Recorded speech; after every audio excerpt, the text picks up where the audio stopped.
Okay, it is Tuesday, May 12th, around 11 a.m. And today we're going to be going down a weird existential trip in episode 8 of the Madman's Daily Unequivocal Comedy. It's titled Once in a Lifetime. And yes, it is based or inspired by the Talking Heads song, Once in a Lifetime. Before I start getting into the story, I'll do another bit of a preamble here of things I should mention before to get the audience ready for what to expect. What kind of a story is this going to be? How would it look on screen? The log line for this one is pretty basic. Todd searches for meaning on his birthday, but struggles to maintain control over his reality and overall sanity. So, very simple. Could mean so many different things. This is the 8th episode, and maybe it was mostly inspired by Waiting for Godot by Samuel Beckett. I'm not a big play guy. I'm not knowledgeable about Samuel Beckett, what else he's done throughout his time. But I did learn of Waiting for Godot from Always Sunny in Philadelphia. They had an episode called Waiting for Big Mo, which was kind of loosely based on the themes of that play. And it's a pretty funny episode. What I take away from Waiting for Godot, my first impressions of it, and I think I did try to read it as well, the language is just so over my head, man. I realize it's dealing with existential concepts like I'm trying to do. And I know this was the inspiration for me trying to write this script. In the beginning, I just wanted to show a man alone in a car, and he's having a breakdown, talking to himself. The entire 50, 60 pages, whatever, would be just this guy in a car. Can I keep the audience's attention for whatever, 40, 50 minutes of watching this guy just talk to himself? Maybe he starts hallucinating other characters inside the car. It's not a bad idea. I do enjoy it. I think it maybe could be revisited later. But ultimately, when I tried to outline that type of an experience, it failed. What do I have? I just have one scene heading, car, and then I just have to form this dialogue internally. This guy's just talking to himself. It's again based on some experiences I had driving home from work, and sometimes I would have these rants in my head and I would just let loose in my car by myself. Often, especially around 2020, that time when I didn't know what the fuck was happening. And I had some really weird freak out moments while driving to and from work. From Jersey to Philly. It was just a weird time in my life, man. For a lot of people, I'm sure. So I put a lot of those experiences into this episode, although it didn't turn out that way. Am I Todd? No. Just like all the other characters, I'm never going to be completely this character. We follow Todd in this story. It's I can't even explain the plot. That's just how weird it's going to be. When I wrote this, I was just dreaming. Like, if I was dreaming this story, how would it go? How would it go? Where would it lead to? How do I incorporate Once in a Lifetime, the lyrics, Talking Heads, the spirit of that song? And that's how I formed this insanely stupid story that I do love. And this is going to be a different reading experience for myself, reading this aloud. Yeah, there's some weird characters, and I do love the dialogue. It's more of me as a playwright than as a screenwriter. So this was the first time I attempted anything like that, really, to write a play. Could this be a play? Yeah, it could be. I think it could be. I view it more as a cinematic thing because of some of the scenes would require maybe a little bit of special effects. before I start, yeah, let me read the lyrics to Once in a Lifetime because this was the my musical diet. The week or two that I worked on this and really painstakingly tried to perfect each line of dialogue. I remember that now. So this is David Byrne. I guess he wrote this. I would assume he writes most of the lyrics, but I'm not sure about that. Songwriters: David Byrne, Phoebe Esprit, Tina Weymouth, I don't know how to say her name, Jerry Harrison, Christopher Frantz, Brian Peter George Eno. All right, Brian Eno did, yeah, that's right. And Ronald Amanza. So I'm guessing David Byrne probably wrote the lyrics, but I'm not 100% on that. I think the inspiration for this album, Remain in Light, was Fela Kuti, which is cool because I'm trying to go through that myself right now. I've gotten through 24 Fela Kuti albums and I took a maybe week break now. As I'm doing this, I kind of forgot about it. But I'm trying to go through the entire Fela Kuti experience and rank all the albums the best I can based on my first impression. And I'm pretty sure that's what David Byrne was very influenced by Afrobeat, the polyrhythms and all that's crazy.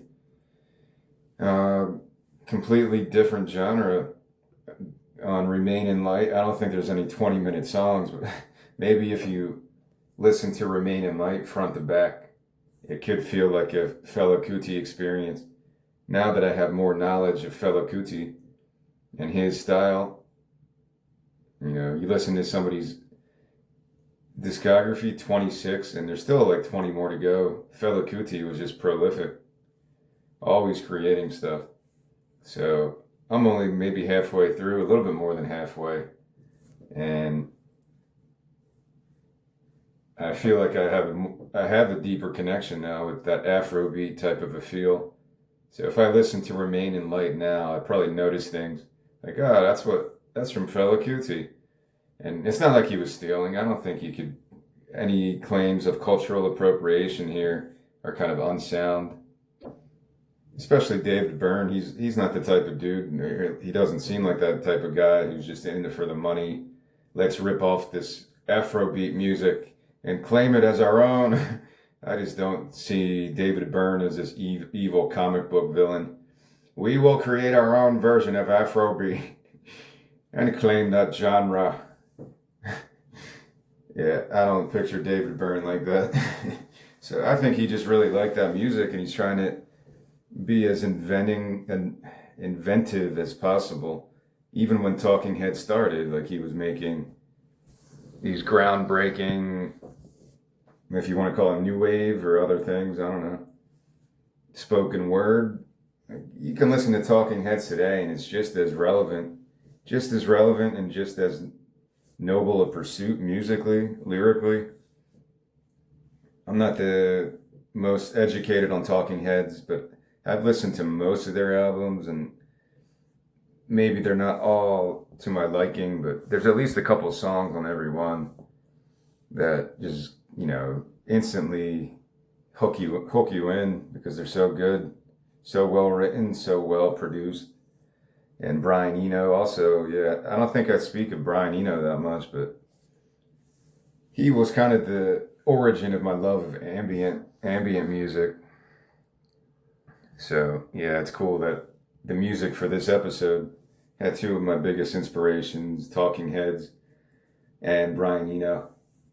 Like, I say biggest inspirations. If I was making a list of my 100 favorite artists, bands, whatever, songwriters, I'm pretty sure they would both be included in that list somewhere. Like, they're probably not top 10 or top 20 or maybe not even top 50, but you look at the work of Brian Eno, he is like a Fela Kuti. He's got just insane amounts of output. His production is kind of unmatched, whether he's producing or doing ambient stuff or collaborating with people. So you got to give Brian Eno his respect. And maybe one day I can explore more of his stuff because Yeah, there's so much. It's kind of intimidating. If you set out to rank every Brian Eno production of music, it might take you like a couple months unless you do it nonstop because there's just so much out there and he's still doing it. Recently, he had a collaboration with this English songwriter. I forget what it was called. Is it B.D. Wolf? All right, I was going to read these lyrics. Let me do that before I forget. All right. All right, let me look that up. Brian Eno, because it was one of my favorite albums of the year, but it had my favorite song of the year. Brian Eno, and I think it's B.D. Wolf, if I'm saying her name right.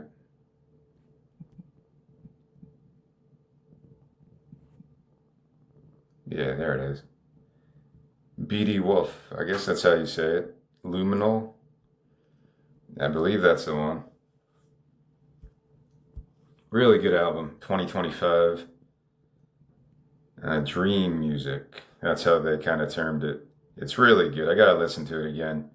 Like it had my favorite song, Play On. Yeah. My favorite song of 2025 was Brian Eno and B.D. Wolf. Beatiewolfe. B.D. Wolf. It's an album called Luminal, and the song was called Play On. That was my favorite song of the year. So he's still doing amazing stuff. I don't know how old he is. B.D. Wolf's probably, I don't know. I don't know how old she is either, but she's more of the millennial generation. Is that, I don't know. What am I? I was born in 1981. My Generation X? I don't know. Oh, that's cool. B.D. Wolf was actually selected to reboot the historic Bell Labs program. So that was what I was talking about with Laurie Spiegel. That's a cool connection. And she's collaborated with a lot of artists. Michael Stipe, Laraji, like he was one of my favorite ambient artists too. Still is. Like I don't say, what do I say was? Laraji, still of Sunzither was the one that just blew me away. But yeah, it's pretty cool to find how the newer generation can collaborate with some of these people. That one that really kind of hit me was the goth version of Charlie XCX. Recently I saw that. Now, I never really liked Charlie XCX. I thought most of her albums just were pretty plain and generic. Charlie XCX did a collaboration about like, maybe it was John Cage. Yeah. John Cale. Sorry, I get those confused. John Cale and Charlie XCX. They did a song called House, which is like this gothic, really dark song. But it kind of blew me away because it was not what I expected to hear from this. I know Charlie XCX, she won like, everyone was like, Bratz, the best album of the year. I didn't really get it. Maybe I gotta listen to it again. But I did not understand it, why people praised it so much. I was like, what am I missing here? And I do like pop music. It's not among my favorite genres, but when I hear good pop music, I just know it in my veins, in my blood.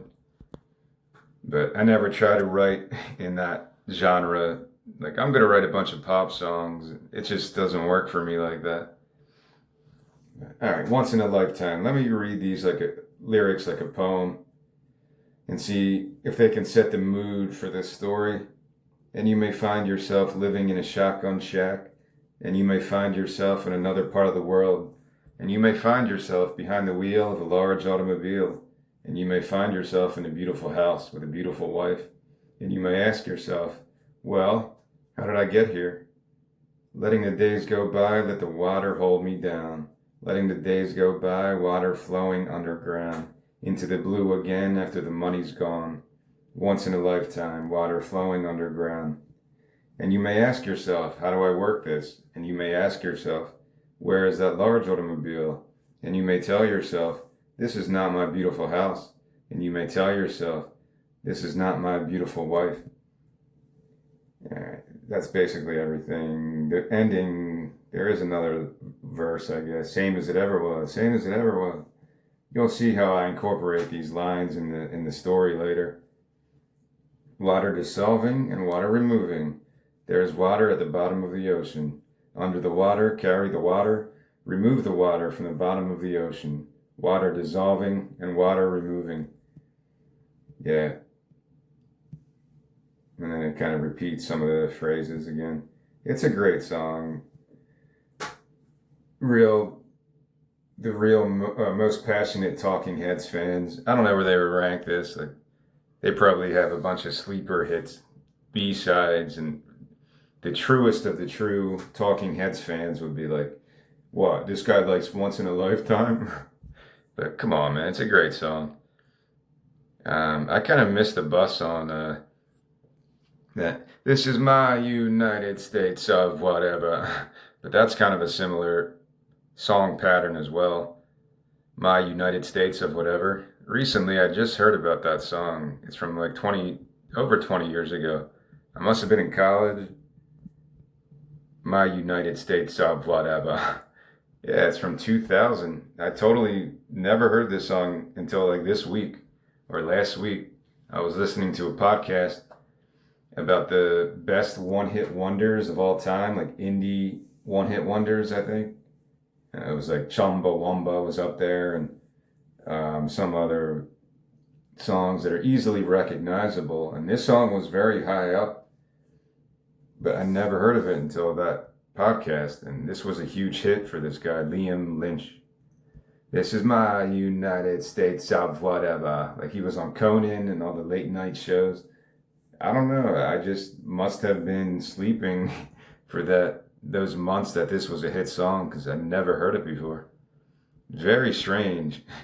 It's almost like some weird parallel universe. This guy never really wrote this song, but it just shows up. You can really mind fuck people with the way technology works today, with fake videos, deep fakes, and all that, whatever it's called. You can really fuck with people's heads and be like, oh yeah, did you ever hear this song from 1984? And just totally make it up. Be like, just make it today and then pretend it was a band from the 80s and see how many people you can fool like that. And that's kind of what it felt like. I'm like, is somebody fucking with me? How did I never hear this song? Because it does definitely fits the type of style I like. This is my United States of whatever. It's a little bit more punk rock than a David Byrne type of song. I feel like David Byrne's more laid back, and he creates a weird atmosphere that really nobody else creates. I'll even praise the St. Vincent collaboration. I love that album too. David Byrne, St. Vincent with Television. That's an amazing song. Really good album. I think I gave it a perfect rating, if I'm not mistaken. Not that my fucking judgment matters, but I really love that album. David Byrne, I forget what it's even called, but that dude is crazy prolific. Like, he does stage acting and all these plays, American Utopia, and yeah, he's just so prolific, man. He's still going with trying to shock people or do soundtracks, I think, collaborate with whoever. And yeah, you got to respect people that just do it for the art. I'm sure he made a lot of money too, but yeah, David Byrne and St. Vincent from 2012. Wow, I can't believe that was even that long ago. It's called Love This Giant. And the song I really connected to was Television. I think it was just called Television. This is my United States of whatever. Yeah, it got good reviews. I should watch TV. That's what it was called. Yeah. The whole album just flows really well. I really like it. I'm a fan of St. Vincent too, so that's a really interesting collaboration. Yeah, it's really good. So music plays a huge part in this story because it was a fever dream when I wrote this. Like, I wasn't experiencing a fever, but that's what I was trying to create, as organically as possible. Make it weird and surreal. Like I'm making a surrealist painting through a 50-page screenplay. It's about 50 pages or so. And yeah, I included all this stuff on my Substack, November 8th, 2023. I guess that was the week when I just started uploading everything. Because I probably wrote this like a year before that. I did write that this story is kind of a continuation of Marathon because they both kind of deal with existential philosophy. But this one kind of hits it out of the park, or it's right in your face. I mean, I'm not trying to praise it by saying that. I think it just puts it right in your face. Marathon could just be viewed as a comedy. This one, not so much. I don't know what to really compare this to, other than I was pretending to be a playwright like Samuel Beckett when he wrote Waiting for Godot. And I was trying to conjure that type of a feeling and experience. So that's the best way to put it, really. If you know Waiting for Godot, and it's basically just two guys, two Irish gentlemen just debating the existence of God and other things. That was my main motivation, at least. I don't think I really copied it at all. Maybe I intended to in the beginning. Like, just think about that. How could you possibly hold an audience's attention for 50, 60 minutes with just a man in a car talking to himself? And maybe he starts hallucinating other actors so you can have other people, other characters. But this is just a crazy, demented talk with himself as he rants about random shit. That's what I wanted to do, but I just couldn't do it. It didn't work. I'm sure some more skilled writer could take on a project like that and knock it out of the park, again with that cliche. I guess I'm thinking about baseball. As the Phillies are almost at 500, so that's good. Donnie Baseball, I think that's his nickname. But I'm sure there's a creative writing teacher who can start a class with that exact protocol. Children, or you're not going to teach this to kindergarten kids, so in a college setting, creative writing class, or one of those neighborhood classes that you can take for free at a library, and there's a creative writing teacher. I want everyone to write a 60-page or 50-page screenplay, just a man or woman in the car talking to themselves, and see where it takes you. Because maybe somebody else could do it. I wasn't able to meet that demand. But you'll notice there's part of it that I kept in this story, that because that was still in my consciousness to try to do something like that. So there's parts of the story that are just conversations in a car. Maybe it's just one person, maybe it's multiple people, maybe it's all in this guy's head. And I'll leave it there, so I kind of leave some intrigue.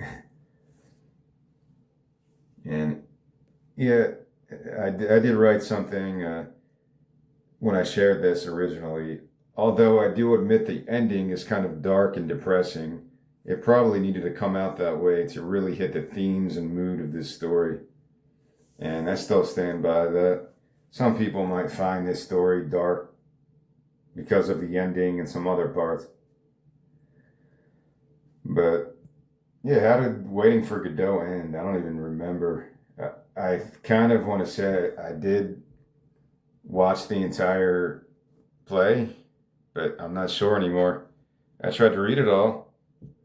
How did Waiting for Godot end? I know it's like, how did Waiting for Godot? What was the real finale of it? Did it just end out of nowhere, like not really an ending?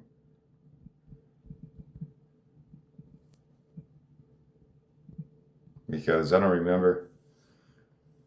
It's a famous cycle of stasis. What does that mean? Where the characters Vladimir and Estragon decide to leave. Oh yeah, that's right. But do not move. The play concludes with a repetition of the same inaction that marks the entire piece. Yeah, I do kind of remember that now. The final line was Vladimir or Estragon. Well, shall we go? Estragon, yes, let's go. They do not move. Man, somebody explained this on YouTube, I think, about what that really means. Well, shall we go? Yes, let's go. And they just stay there because they're like almost paralyzed. Yeah, it's a really difficult play for me because I'm not a part of that community of people who act in plays and read plays and write plays. I've just never been a part of that scene. Not that I don't enjoy it. I just never did it as a kid or as high school years or anything beyond that. So other people might be able to speak about Waiting for Godot off the cuff, just explain all the themes and the dialogue, the symbolism. That's not me. I need to listen to those people. I'm pretty sure I did that. There's something about that. Something I watched where they mentioned Waiting for Godot. And at the end, yeah, they do not move.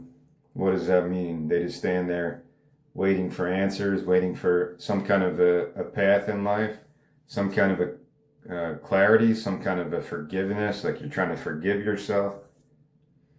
I don't know, man. It's something existential, dread related, but that's as far as I can go in terms of an explanation. But I did use it in my story, so maybe more educated people will kind of notice what I was going for. All right, we're going to begin it now. Again, all of my screenplays are on my Substack if you go back to November 2023. And they're all there for free. You could look at my screenplays, read them as I'm reading them aloud, and criticize what you think is really dumb with this story. I would love to hear some criticism for once. All right, here we go. Let's begin. We're going to fade into the inside of an apartment bedroom as the alarm clock hits 5 a.m. and Once in a Lifetime by Talking Heads plays. As Todd rises from bed in the small, simple space of a bachelor.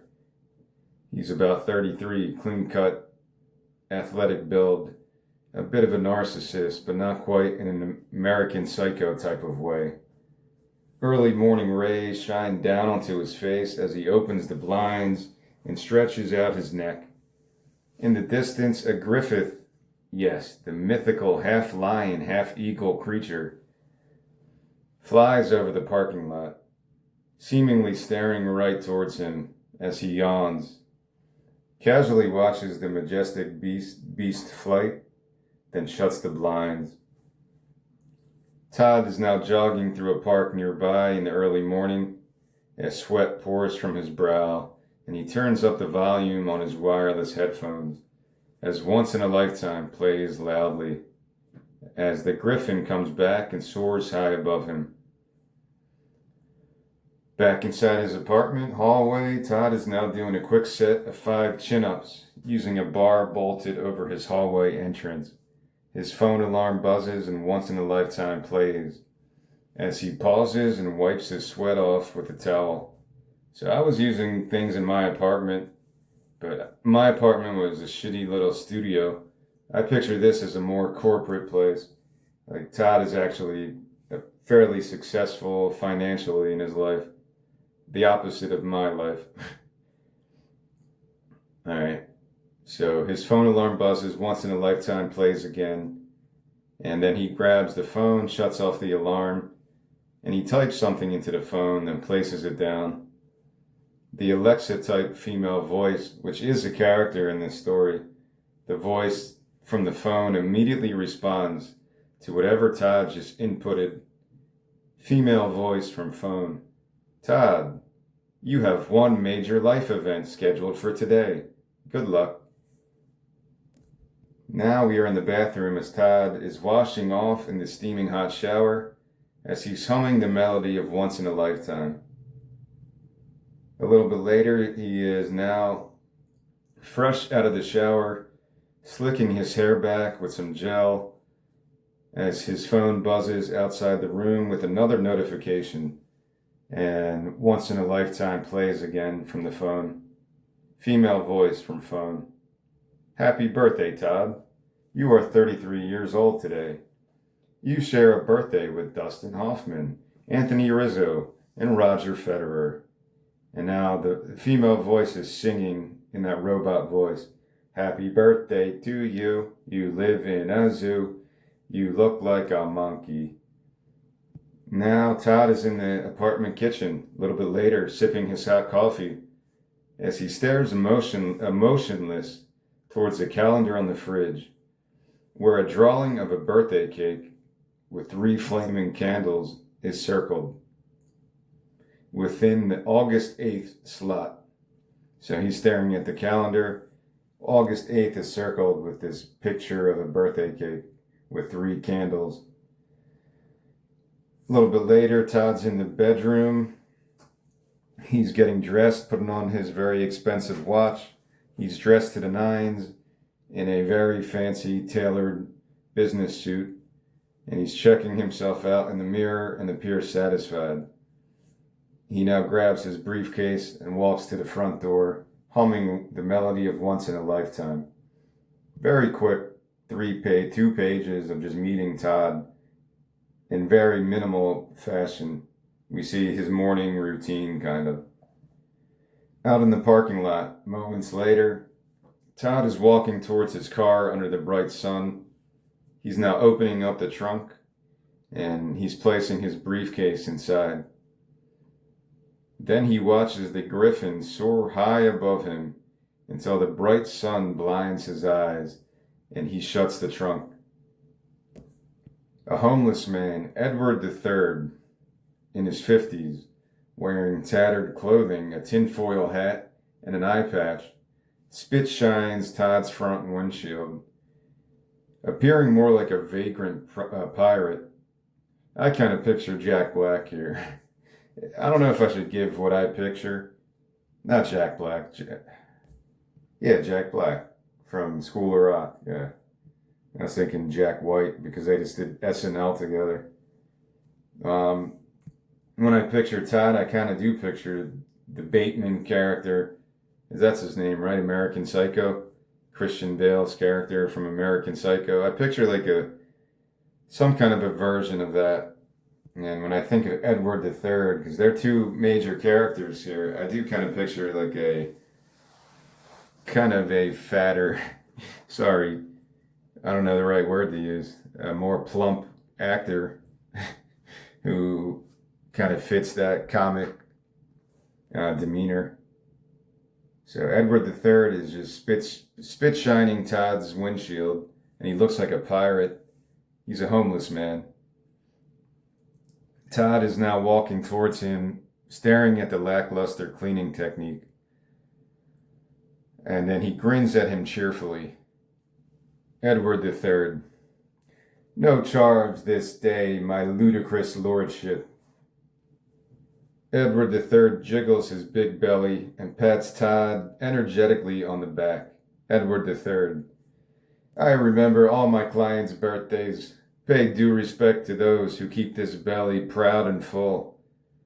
He continues cleaning the windshield while leaving more streaks and dirt on it than previously. Todd notices but doesn't seem to care very much as he finishes and adjusts his tinfoil hat. So this is Edward III wearing a tinfoil hat. Edward III. I shall provide you company this day. Todd pats on his briefcase softly. Wait, is that a plot hole there?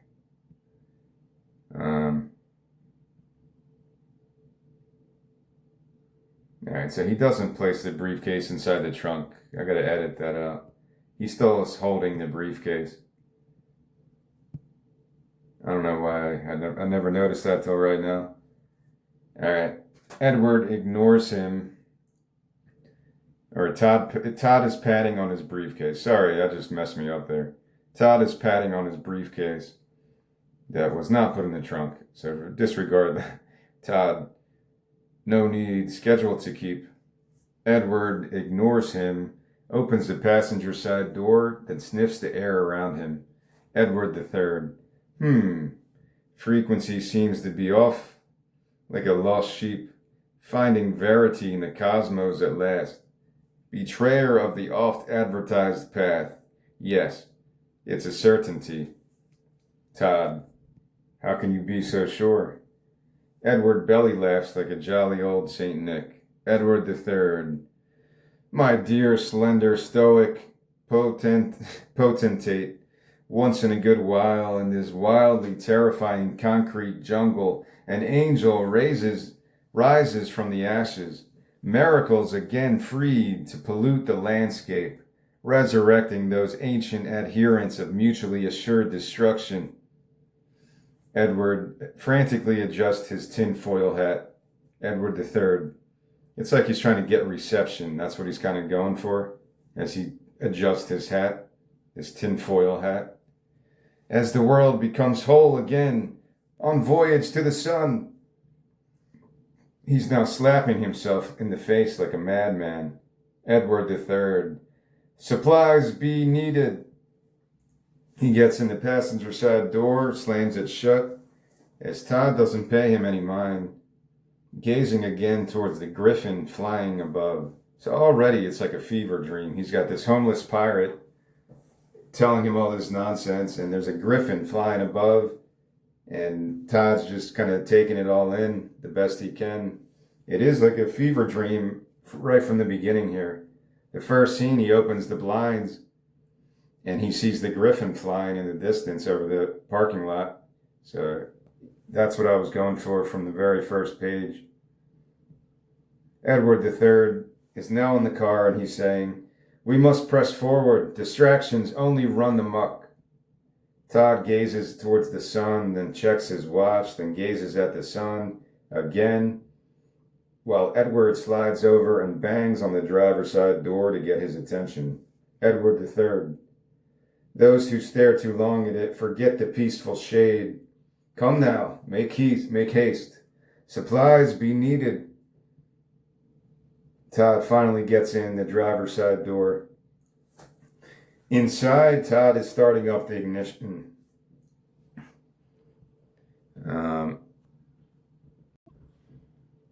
Todd gets in the car, starts up the ignition, then drives out of the parking lot onto an isolated rural road.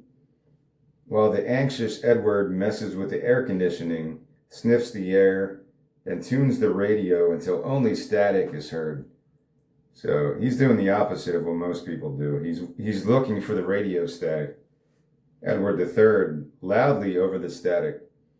When the frequency hits the brain waves like it appears to be transpiring on this very day, not even my dome can stay protected. Supplies be needed. He places his tinfoil hat onto Todd's head and snaps the elastic string under his neck.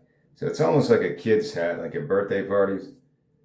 He's got the elastic string and he snaps it hard onto Todd's neck. Edward III. Younger men like you may not have yet developed the necessary force field. Todd winces in pain, removes the elastic string from under his neck, and lowers the radio volume. Edward III continued. Immunization cannot be portioned equally while preserving a flavor-forward menu. Todd calmly taps on his watch. Todd, schedule to keep. He continues driving, glancing at his watch every few seconds. Edward III. Whoa now. Don't let all that birthday cheer block your pineal. My noble liege, for my heart contains more cognition than a digitalized rood. He pulls out a mini notepad from his pocket, flips through it, clears his throat, then recites one of his poems, even louder. Edward III.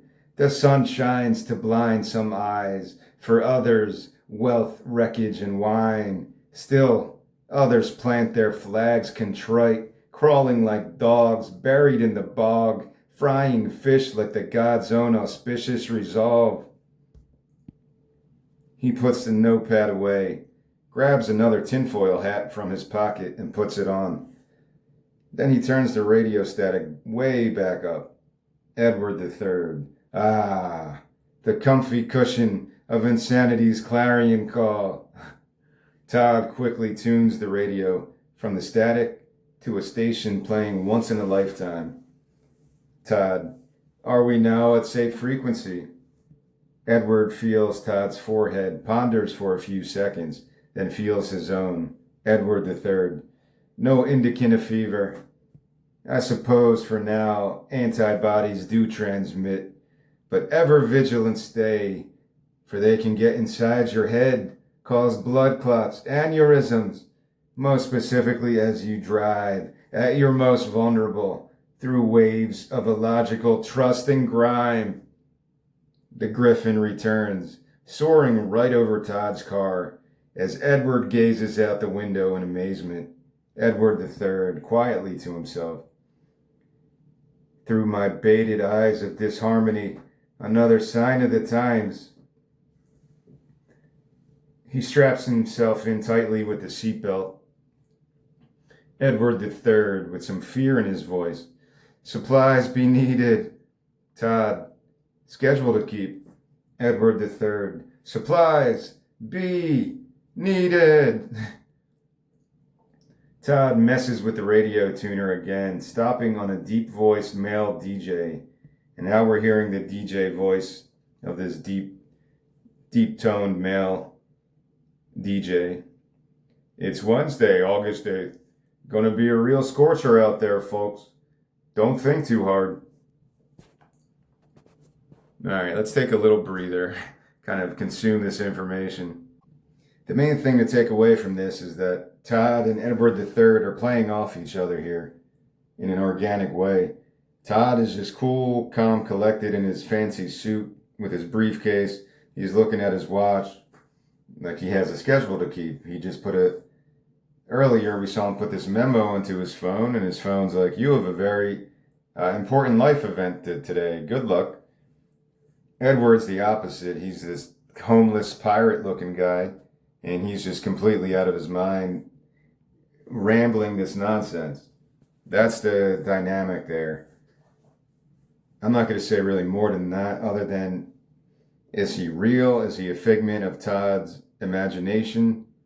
That's never really fully explained, and I really don't know how to answer that. It could be either or.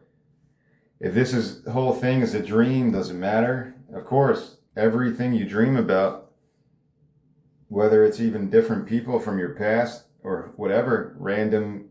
I had a dream a couple nights ago that I was watching Pulp Fiction, like the real version of it, with, I think, like different characters, like a totally different plot. Like I was the only person to ever view the real version of Pulp Fiction. The other one was just a complete forgery. It was really strange, but why is that in my subconscious, man? I don't even know. I have no explanation. Why would I ever want to dream about watching the real version of Pulp Fiction?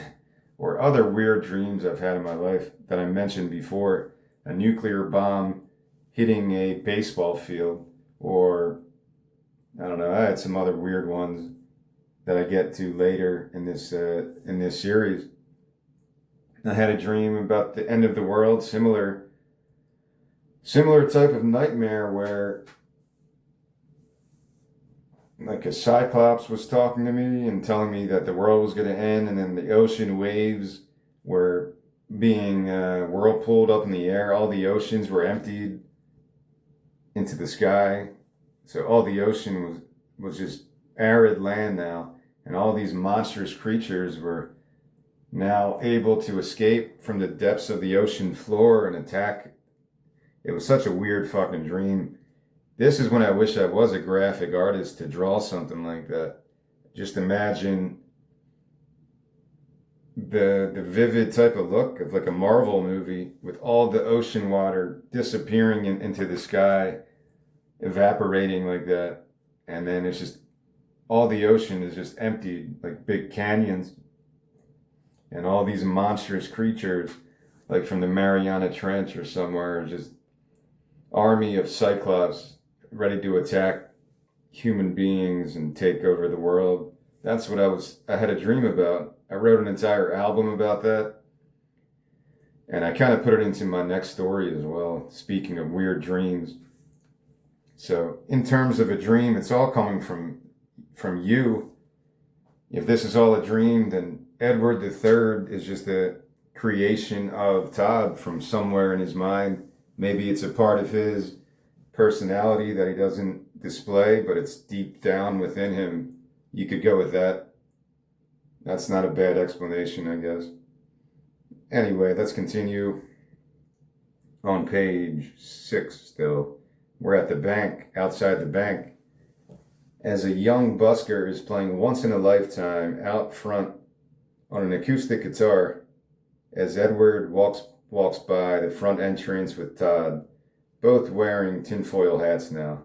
So Edward always keeps spares. He gave one to Todd, and then he had another one to put on his head. So they're both wearing tinfoil hats. Maybe that represents that they're the same person too. Edward III. Not quite the supplies I was thinking for the oncoming ultraviolet. Todd ignores him, taps his watch again, determined to stick to his schedule. Edward III. Does your schedule incorporate a heist then? They walk inside the bank. Now Todd is waiting in line with Edward moments later, using Edward's back as a support as he fills out a form. He notices other customers staring at them curiously and removes his hat, quickly followed by Edward doing the same. Edward III whispering to Todd, "Smart, my magnificent Mandarin. Keep it undercover. Don't let them know that you know that they know that you know that they know." He spits on his hands, fixes his disheveled hair, then wipes a smudge of dirt off of Todd's cheek, making it much more dirty in the process. Edward III. Should be safe indoors without recommended dome protection. Certain there is no plan for heist? Todd. No need. They gaze around towards the security cameras. Edward III. Hurry then regardless. Mine not a face fit for the screen. The female teller, Martha, in her 40s, very high energy, wears a crucifix necklace, smiles towards the odd couple as they approach her. Martha. Good morning. God keep us blessed and warm. She kisses her crucifix, points it upwards, then repeats this ritual 2 more times, almost like she has a religious OCD. She has to kiss the crucifix, hold it up, then kiss it, hold it up, kiss it, hold it up. Then she makes the sign of the cross 3 times in a row. She kind of does everything in threes throughout this story. Then she clicks her pen 3 times. Martha. And how can I best help you gentlemen today? Todd hands her the paperwork and his identification, and she quickly scans it over. Martha. I see. And what is the reason you are closing your account today, sir? Todd. Icarus. Martha. Icarus. Todd. Icarus. Edward begins to lose patience. Edward III. Madame, there be no doctrine for us to provide reason. He raises up his arms like a preacher. Edward III shouting. There's other people in the bank, so he's like really going crazy at this point as all these other people stare at him. If they be a watching, let them watch. Cowards, spineless frauds of mayhem, the lot of 'em. Papal fission once more. This message be broadcast from rooftop to rooftop, down the chimney like a thieving rodent, desperate for unauthorized fame. Martha makes the sign of the cross 3 more times. Martha.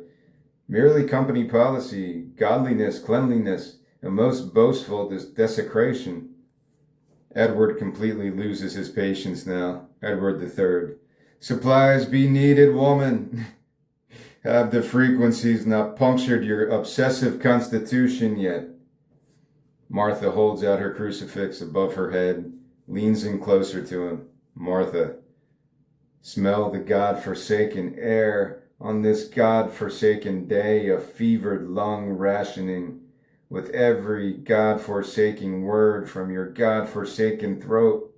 Prepare your legs, prepare your backs, prepare your taste buds.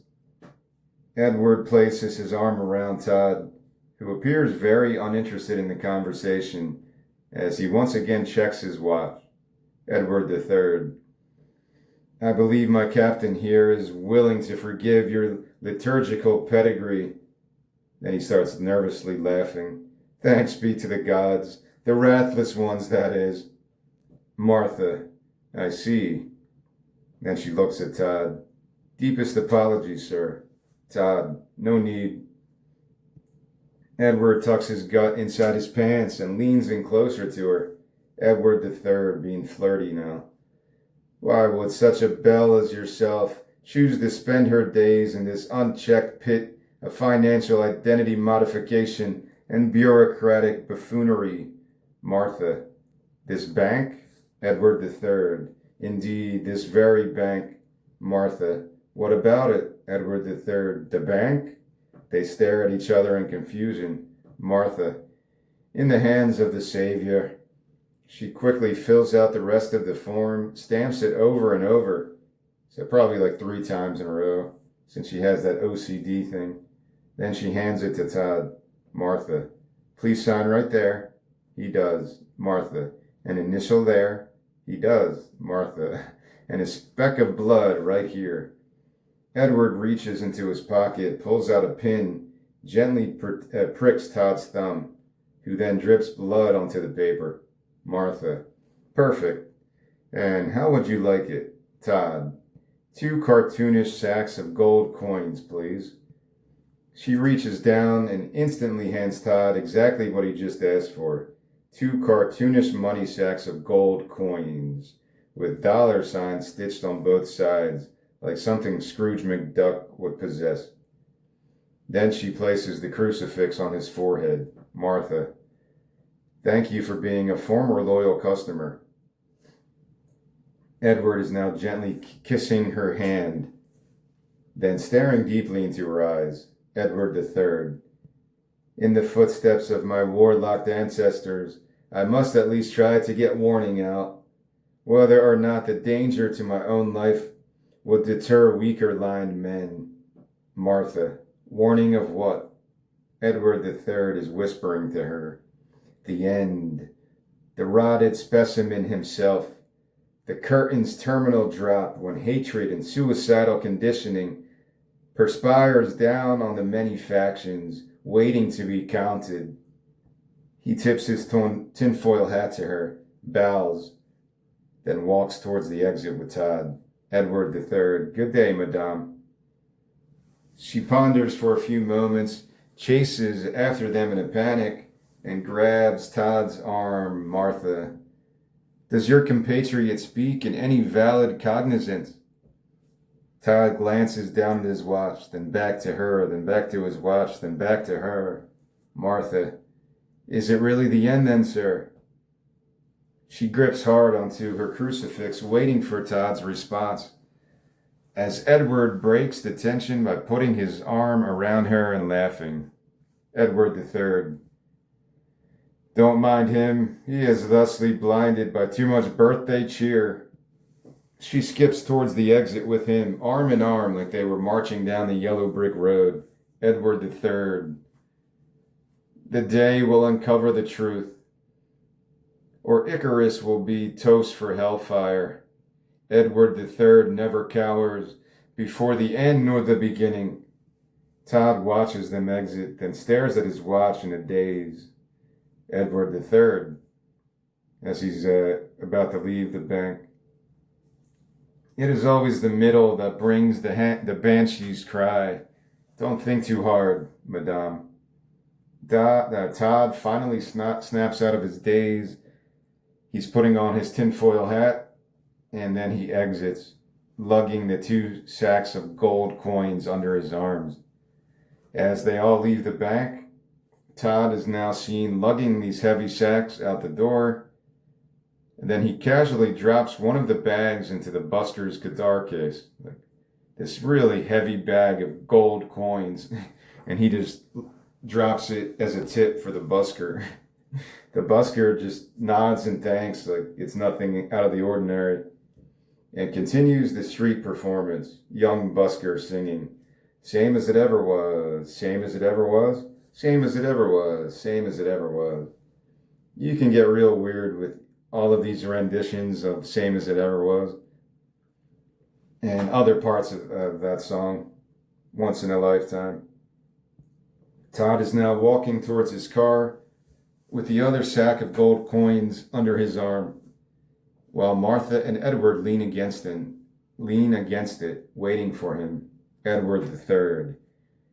"There are spies among us, behind us, right in the open, in our heads, coursing through our blood. No watchmen on those baneful towers, radiating with fallacious mirth, powered by the spiteful sabotage vocations of once again dreaded lore." Todd hits the key button to unlock the doors, and Edward immediately gets in the passenger side door, followed by Martha. Edward III. "Nanotechnology, elective surgeries, donated legs, backs, kidneys, and all operating extremities, vegetable stir-fry, in the most mainstream of malleable melting pots, until bread is hollowed out zucchini. Bugs!" Martha shuts the door. This is continuous now.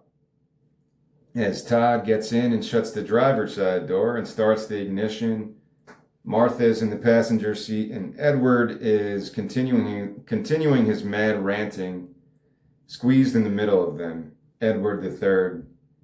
"Not just mechanized, real thirst for cryptanalysis bugs, intelligent bloodsuckers, feast at the hint of sleep, pillow-cased informants to grade the quiver." He adjusts his tinfoil hat again and yells directly into Todd's ear. Edward III. "Supplies be needed." Todd calmly drives on as Edward and Martha stare at each other. Edward III. "Only one way to halt full-scale invasion." They share a brief silence while inching closer to one another. Martha. "What then? Out with it." Edward III. "Abandon your slumber once and for all. That maintains goodness." She anxiously kisses her crucifix 3 times. Martha. "If I die before I wake, pray the Lord my soul to take." She and Edward then slap their hands together to the rhythm, almost like patty cake, yeah. Martha and Edward, patty cake, how much to remit the fates? So they're actually saying patty cake, how much to remit the fates? They separate as Edward nudges Todd in the side as he drives. Edward III. "Could always choose the way of the coffin, true as the vengeful midnight drone, as the birthday boy drives closer to his dated expiration." Todd doesn't pay him much mind as he drives and checks his watch every few seconds. Todd. "Schedule to keep." Edward III. "My dear princely Panjandrum." I don't even remember how to say some of these words. Is that like an Indian prince or something? I don't know, I'm thinking like Punjabi. "My dear princely Panjandrum, maintain that cheery outlook and shuffle your wishes to the gods of wrath this time, while staking your trust in none." Edward belly laughs again, then adjusts Todd's tinfoil hat. Then he taps on his own forehead. He taps on Todd's forehead. Edward III. "Not even confident in the voices bred within, like invasion of the body snatchers. Everyone you know turns sour, to spoil like rotted cucumbers." Todd watches the griffin soar high above in front of him as Edward nudges Martha and points up to the flying beast. Edward III. "Sign of the times, madame." Martha watches the griffin, makes the sign of the cross 3 times in a row. Yeah, don't really ask me to explain some of these lines of dialogue, please. It's just a fever dream. These are the words that came out of my brain from someplace. Yeah, I was looking up these words. I don't even know what that word is or how to pronounce it. Panjandrum. I don't know what that means at all. But I was trying to make Edward's character the most Edward the Third. I was trying to make his character the most appealing because he's leading this story. Todd's just chilling out, driving through the fucking city. You can make it look weird too as he's driving, almost like a green screen effect, but to such a obvious degree to make it obviously psychedelic. Make it as stupid of a production as you can make it, because this is a dream.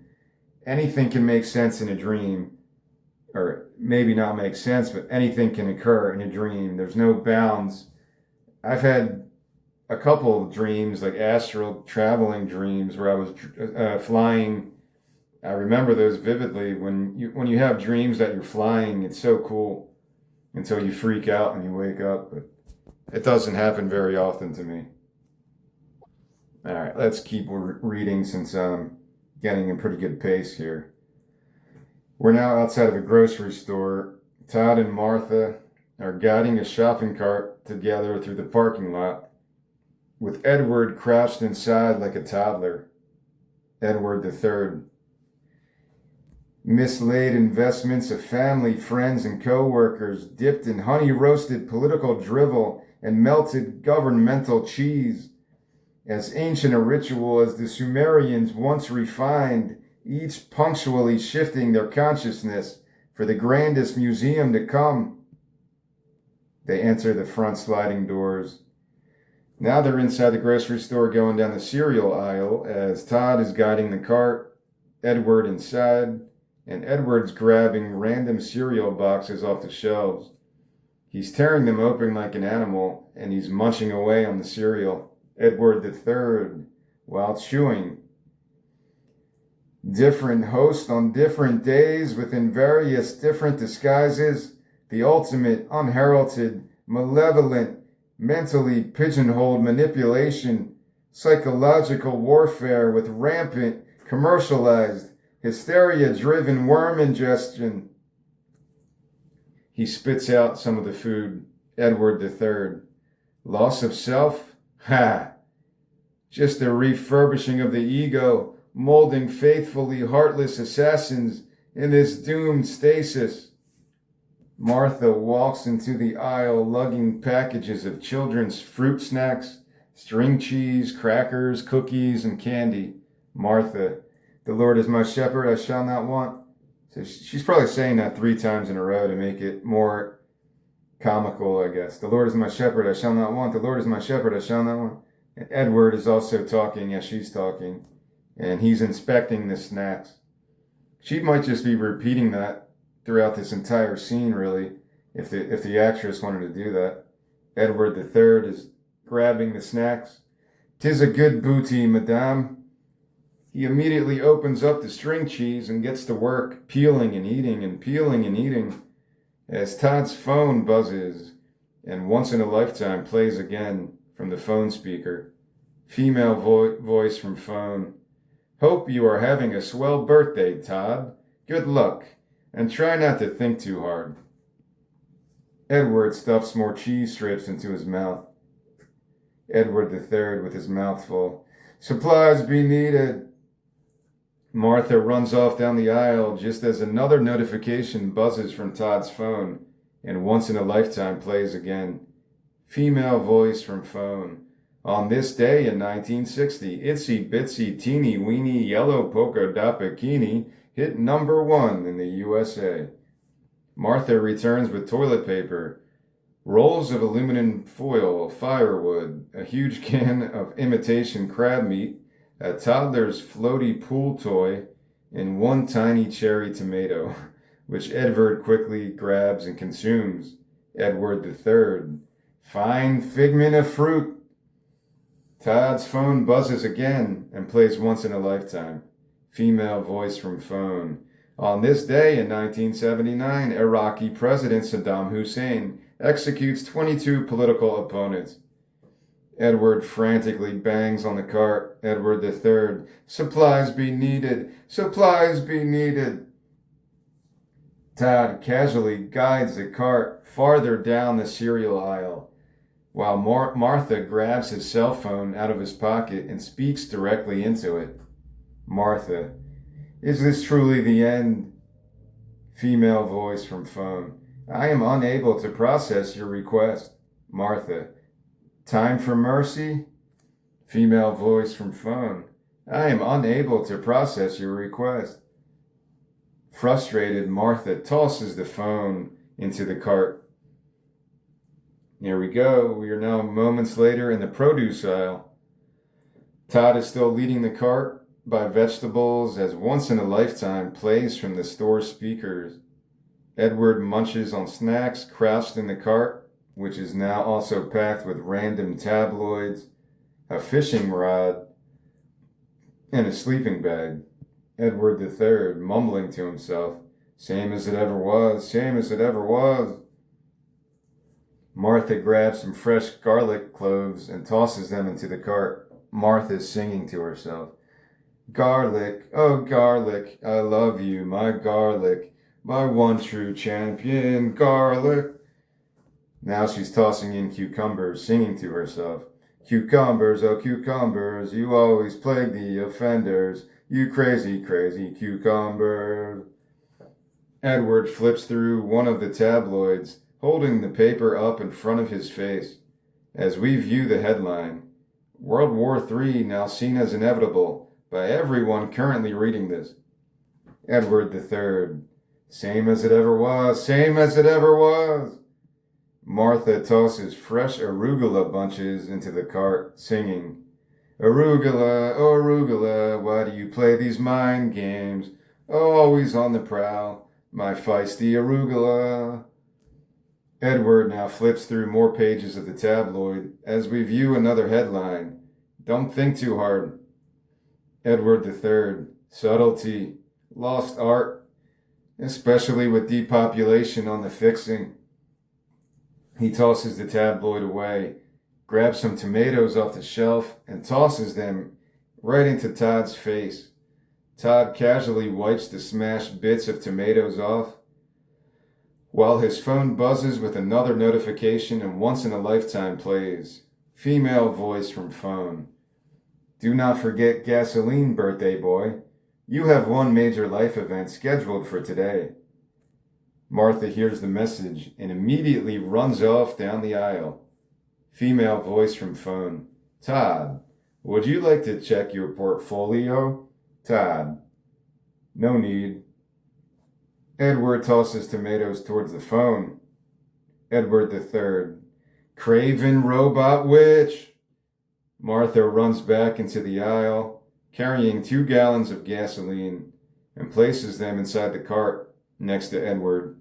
Martha singing, Gasoline, oh gasoline, you turn this whole world into a fever dream. Oh, my vain grand confessor, gasoline. Of course, the actress in this scene could do whatever the hell she wants. Whoever's playing Martha, and I don't really see an actress in my head for Martha. I don't know. I don't really know. Nothing's in my head right now. Like, I see Jack Black as Edward, and I see kind of a version of Christian Bale, American Psycho, as Todd. But I don't have a face for Martha. I don't really know how to really view her. But whoever gets casted in that role could sing these lines in the most ridiculous, absurd fashion. I'm just trying to do it in my way, I guess, to get through this quickly. But yeah, it's a stupid. She's got OCD. She has all these weird tendencies. That's a part of my former self. And sometimes I still get OCD stuff. When I'm alone, I always have to check the stove, the burners, and I have to check that the water's off and all this shit. I feel like, or if I don't do that, I don't know, something's going to go wrong or something.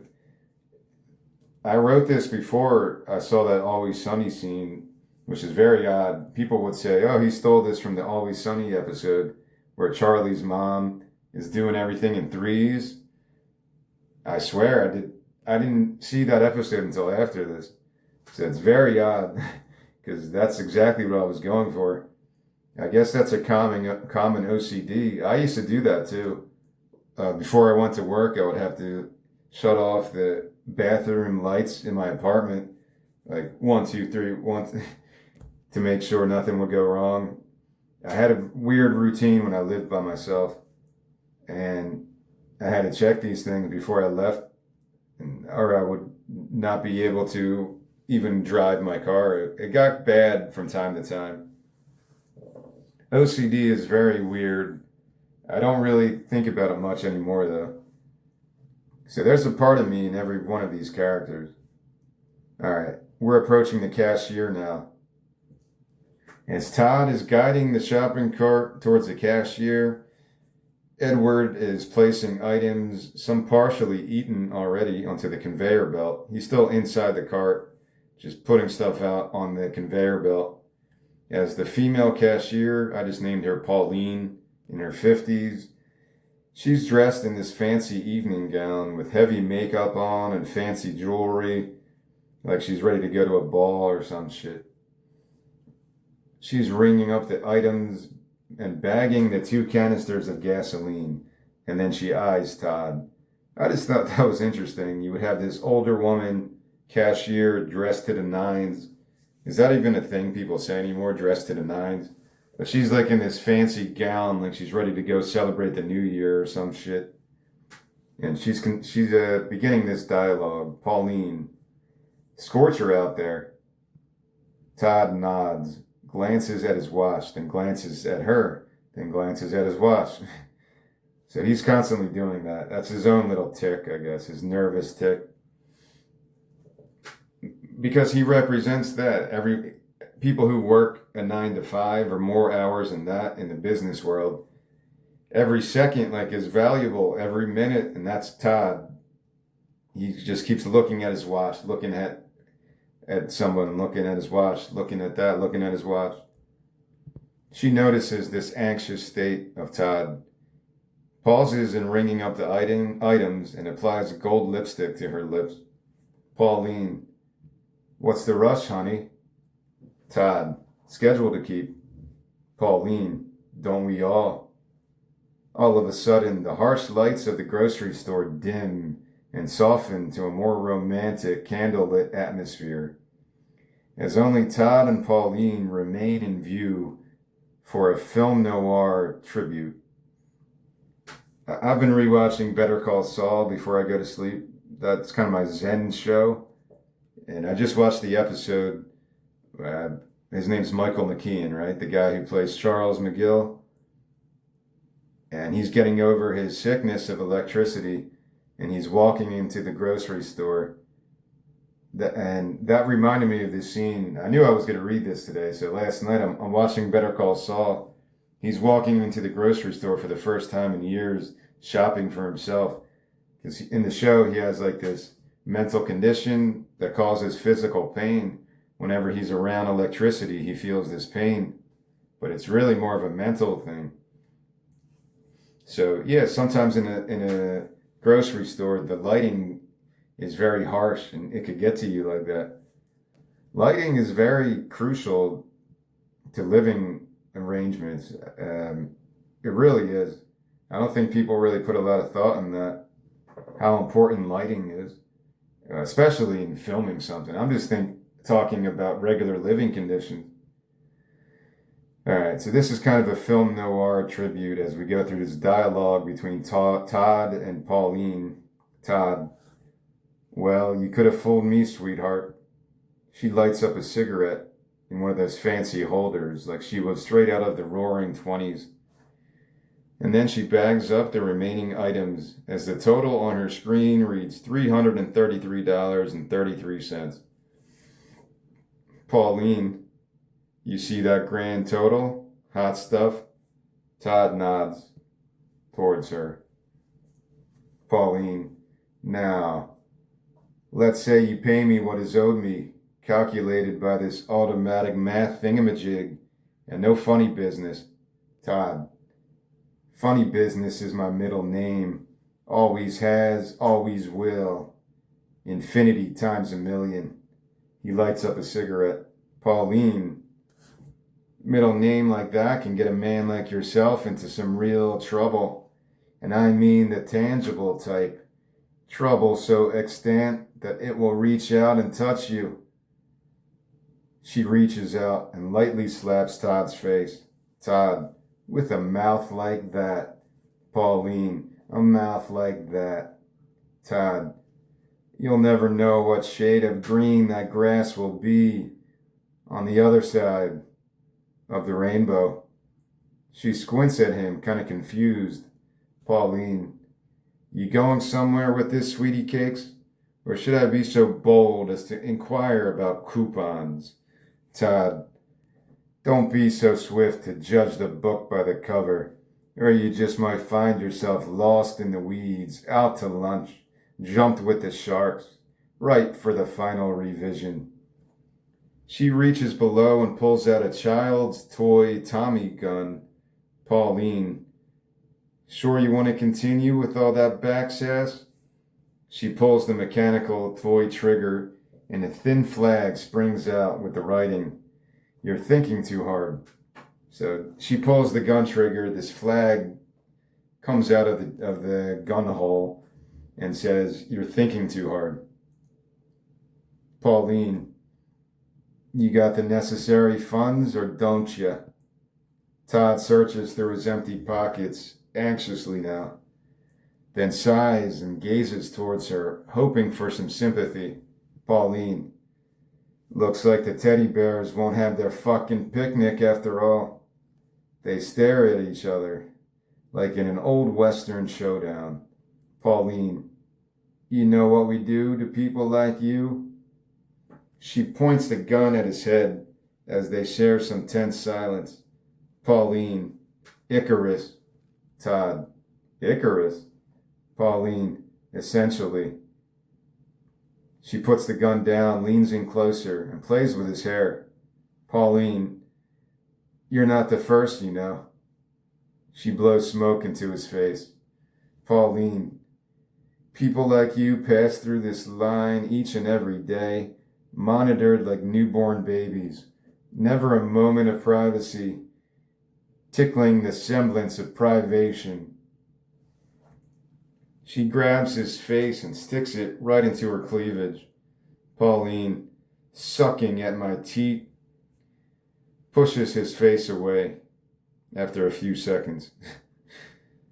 Pauline, on the inside, unable to admit how goddamn ready they are to witness the end of this whole damn charade.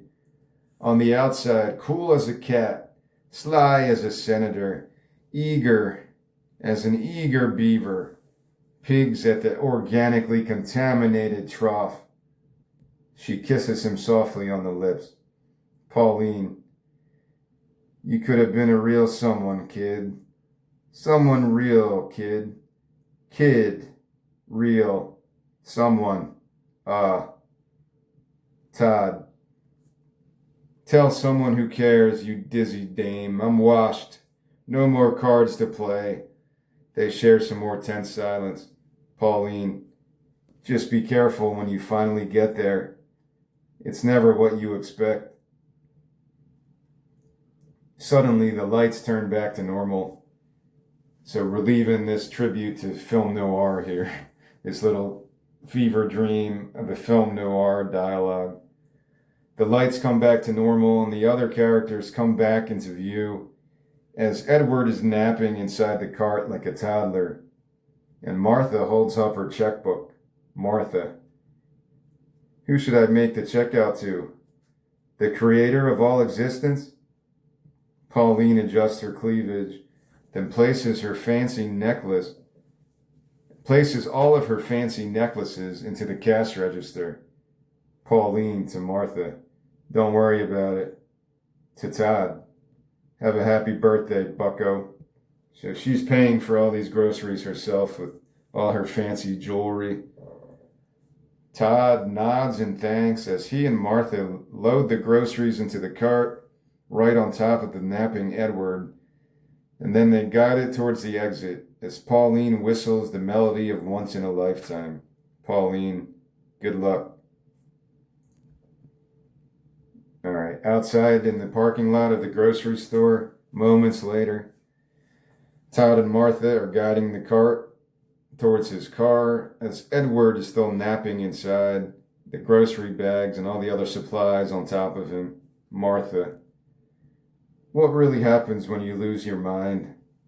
Todd checks his watch and then looks at her. Todd, is the end ever really the end? This is Todd and Martha speaking at the same time. So they have to really synchronize this dialogue because it's funny and it could be kind of interesting on it as a play or as a, well, whatever this becomes. It could be a play, a stage play. This is Todd and Martha at the exact same time speaking together. Why does this labyrinth feel so empty, like we're just remnants of pure energy expanding farther out into the boundlessly fuck nothingness within each passing moment until our cradled identities completely vanish like a star engulfed by the supermassive black hole of Odin's Gungnir? I don't know how to say that word anymore either. I gotta look that up again. Odin's Gungnir? Odin's kind of symbolic throughout the rest of this series as well. Odin, the constellation.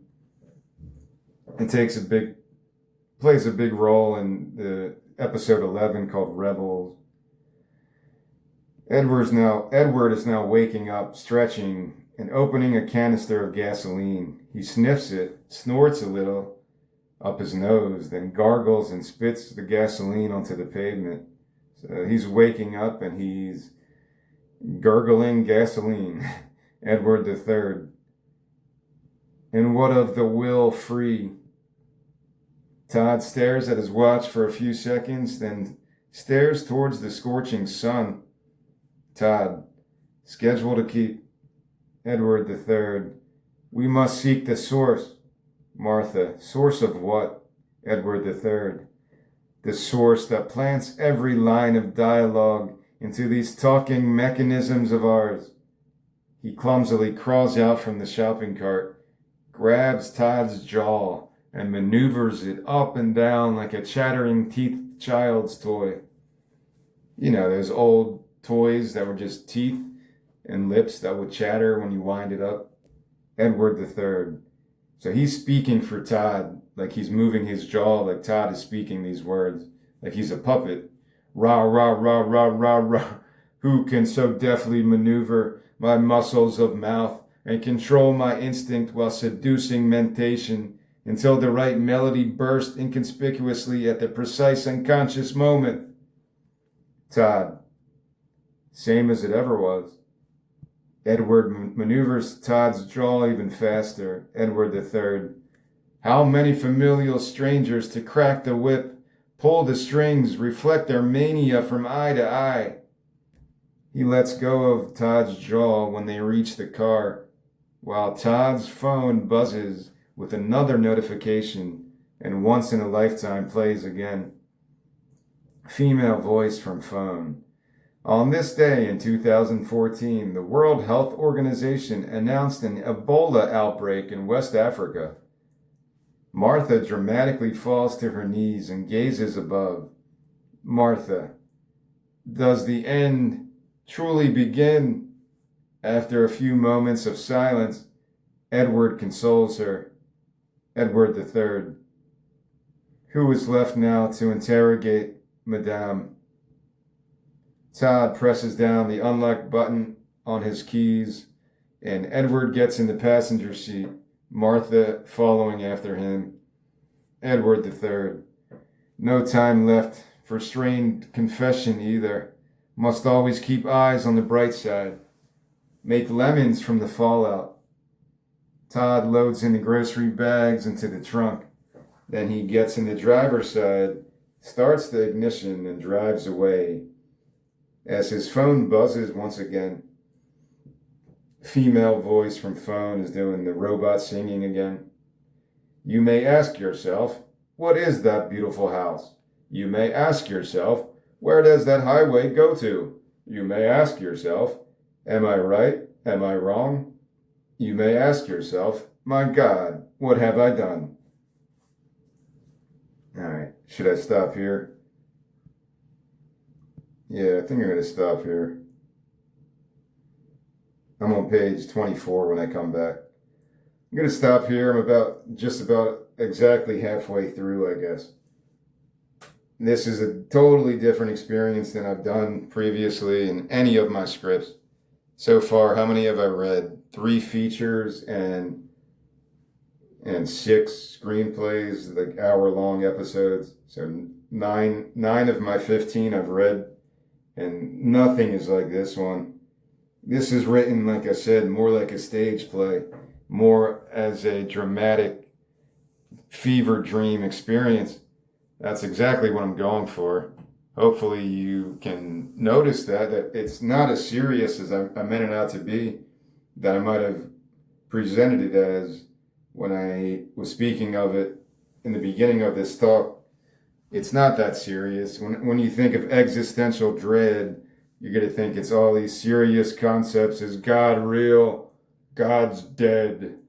And all those things. There's a bit of it to come as we end this story kind of in that fashion, but so far I think it's just been funny. Edward III is the real star of this show, I would think. He has most of the interesting lines of dialogue, even though this is about Todd. And if this is Todd's fever dream, Todd is the main character. He's the one creating all this universe within his head, if that's how you want to look at this story. But Todd is a very boring character here. He doesn't really say much. His most interesting dialogue is the one that he speaks in synchronizing with Martha. Why does this labyrinth feel so empty, like we're just remnants of pure energy expanding farther out into the boundlessly fuck nothingness within each passing moment until our cradled identities completely vanish, like a star engulfed by the supermassive black hole of Odin's Gungnir. That's his most interesting line, that he'd be speaking with Martha at the same exact time, which would be a cool effect, I think. Because this is a dream, and stuff like that happens in a dream. In normal life, you're never going to meet somebody on day one. You meet a stranger at the bank, and she follows you to the grocery store, and now you're speaking the same thing at the same time. Like, of course, none of this is realistic. Even when Todd is looking at his watch and then looking at the sun scorching down, I want that to look weird, like almost like the sun is so close to Earth at this point, and it's like scorching the Earth. Because when you look up at the sun, and it's not recommended to look at the sun, right? You're not supposed to stare into the sun. But as a kid, I remember doing that, and maybe later in life. And it doesn't look threatening when you see the sun, or when you see a sunset. It looks beautiful. The sun is really the giver of life. It's more of a physical, it's the closest physical manifestation of a god than anything. That's why people had sun god. In the first early religions, it was all about sun worship. And George Carlin has a funny bit where he says his only religion is now to worship the sun, because you always know it's there, it's providing warmth, it doesn't ask for money. And he had some other little bits about it. It's pretty funny. He's now going to he becomes a sun worshiper. He goes on a pretty good, funny couple minutes about it.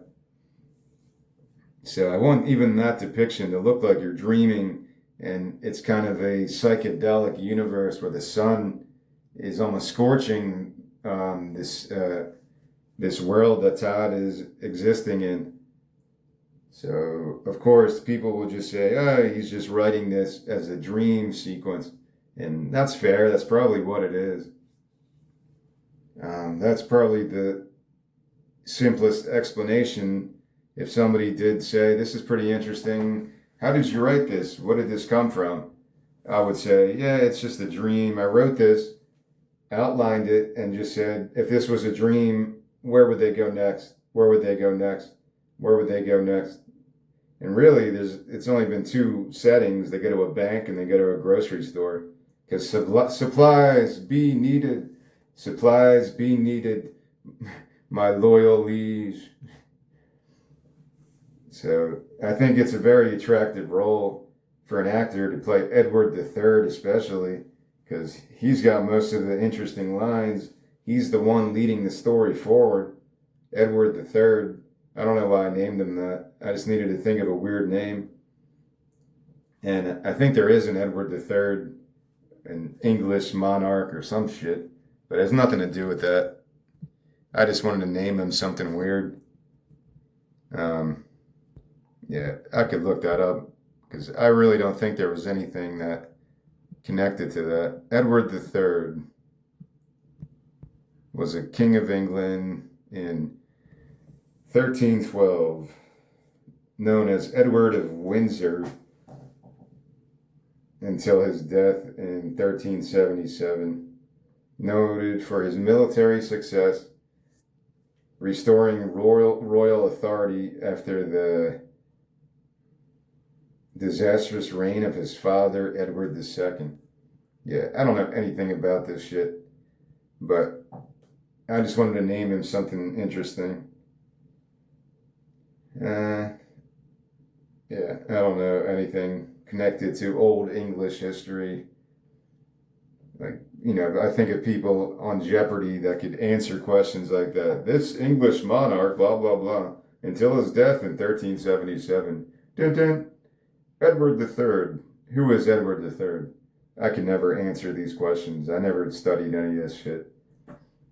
But I just wanted to name him something interesting, and I don't really think you even say his name in this dialogue ever. But maybe, I don't remember. How would the audience even know his name is Edward III? Who cares? It doesn't matter. When I write character names, it's not based on real life people.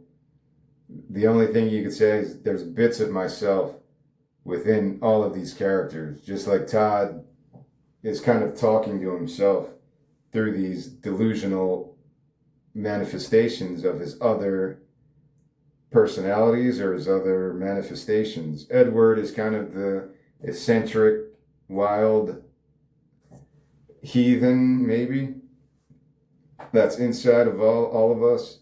Martha is more of the conservative, follow the rules, and she's got the crucifix, so she's more of that the faithful side of a human's mind. Whether you're brought up religious or other people try to convert you later, I think it'll be a different percentage of how much of you is Edward III, how much of you is Martha, how much of you is able to devote your life to following all these rules and obeying and fearing God, and how much of your being is like Edward III, this free radical almost, that just that's running away from all of that structure because your life can become too structured, and that's probably a negative too. So that's the two parts of Todd's psyche, I guess. I'm trying to explain this the best I can. It's not like I was thinking when I wrote this, oh, Martha's going to represent this side of Todd. I wasn't writing like that. I just wanted to make it weird. But now that I can look back at it, after writing this 4 years ago, whatever, I can make these connections and kind of handle this more academically because I sound more intelligent. Oh yes, Todd. Oh, let me tell you, Todd, his character is based on all these. I think you know me by now that I don't write like that. I'm just trying to write something entertaining to entertain myself, mostly. But I did have the intent, even when I wrote this, that I would share this with people one day. And really, it's about the COVID times. Like during COVID, it was scary to go to the grocery store. It was scary to go to work. It was scary to go to the bank. It was scary to go anywhere. During COVID, yeah, that was kind of, Edward was kind of taking over my consciousness. And I was acting like, what the fuck is happening right now? And thinking all these things, this is just government psyops. What is happening? And a lot of this is based on the COVID experience. Got to get supplies. Got to get canned goods. There's a pretty famous hip hop album, Deltron 3030, and that's like one of my favorites as well. It's kind of like Gorillaz because it's got Dan the Automator. Deltron 3030 from, it's an American-Canadian hip-hop trio. Producer Dan the Automator and the rapper Del the Funky Homo Sapien and DJ Kid Koala. It's a really good album. There is from 1999, there's a song called Virus, and it reminds me so much of the COVID times. Deltron 3030. I want to develop a virus. I want to look at the lyrics because that song just popped in my head. I want to devise a virus to bring the dire straits to your environment, crush your corporations with a mild touch, trash your whole computer system and revert you to papyrus. I want to make a super virus, strong enough to cause blackouts in every single metropolis, because they don't want to unify us, so fuck it, total anarchy, can nobody stop us.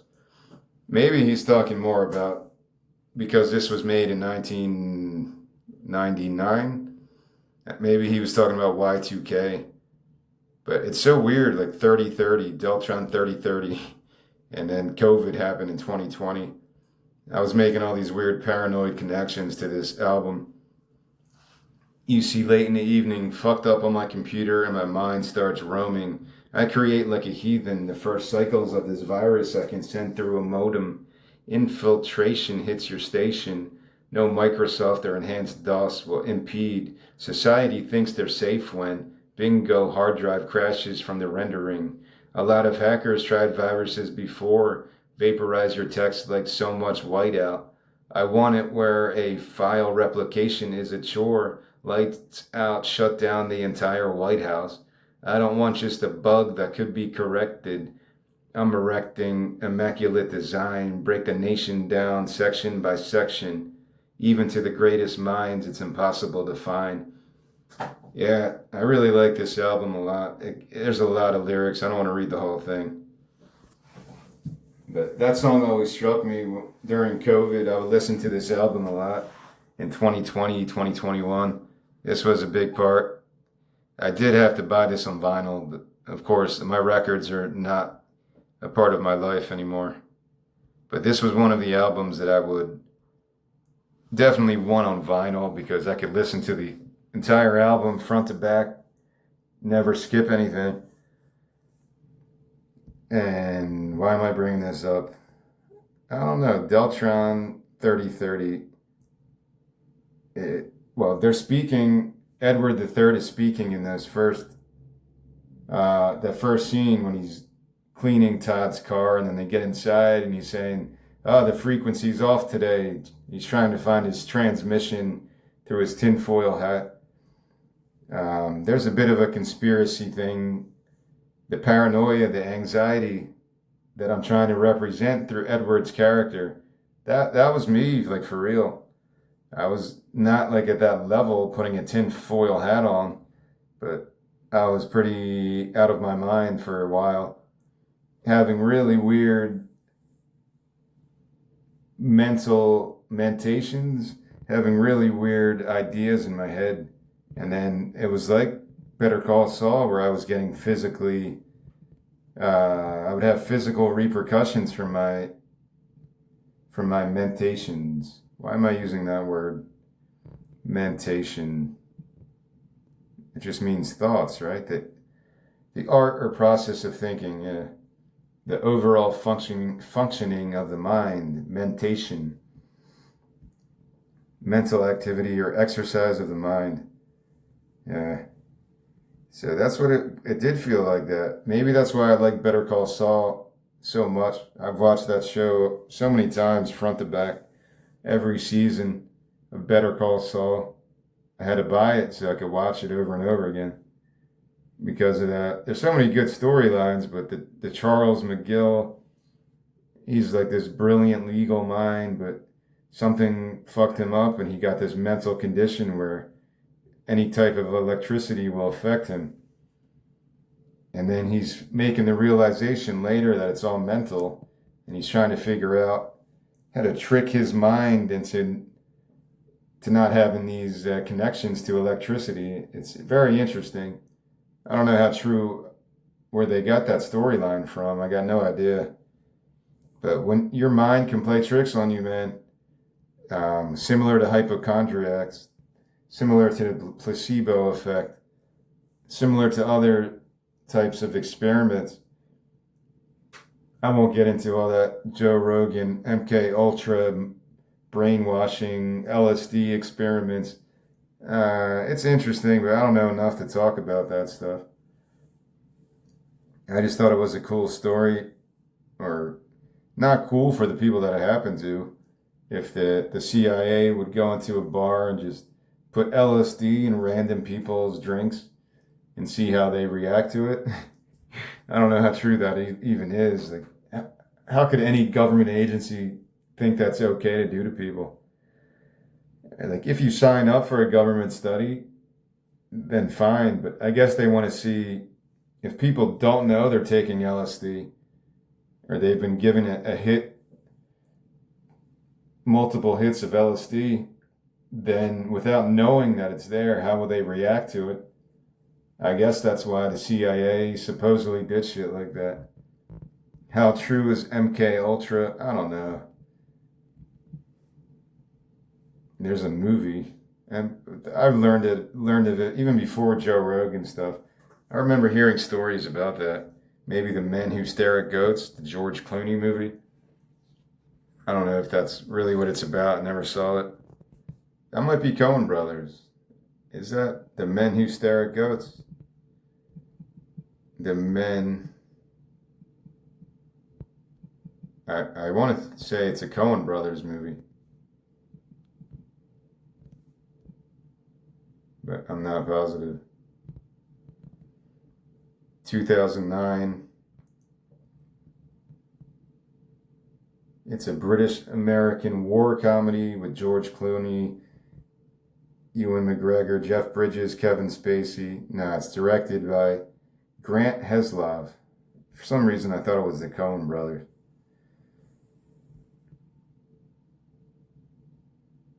Yeah, it's something to do with military psychic research programs. Might have some connection to MK Ultra, but I don't know. I have to watch that at some point. I don't think I ever watched it. I definitely didn't watch this. I would have remembered it. But yeah, this story is a dream, but it's also partially inspired by the true events that happened to me during COVID, where I felt like I was dreaming. It was so fucking odd. Every day I lived, it was so weird, man. Like, I don't think it could ever get weirder than that unless aliens come down and we begin that storyline in real life. If aliens finally revealed themselves, they're already here, but now they're revealing themselves on lizard people. All that shit. If that would be a little bit weirder at that point than the COVID pandemic shit. But I hope you see what I'm going for. I guess I got through this pretty quickly. I usually speak for over 2 hours, but I'm about to end this right now and try to prepare myself for the second part. It gets a little bit more complicated and a little bit more dark at the end. We're setting up the story like Chekhov's gun, right? Is that what it's called? Chekhov's gun. That if you show the audience a gun, then you must resolve it somehow. Another fancy term you learn in college, or anyone probably has heard of that. Chekhov's gun is a dramatic principle stating that every element in the story must be necessary and irrelevant elements should be removed. It's coined by Anton Chekhov. Is he the one that did the nose? That's somebody else, maybe. But yeah, it makes sense. It's almost like the Kurt Vonnegut always lead the story forward.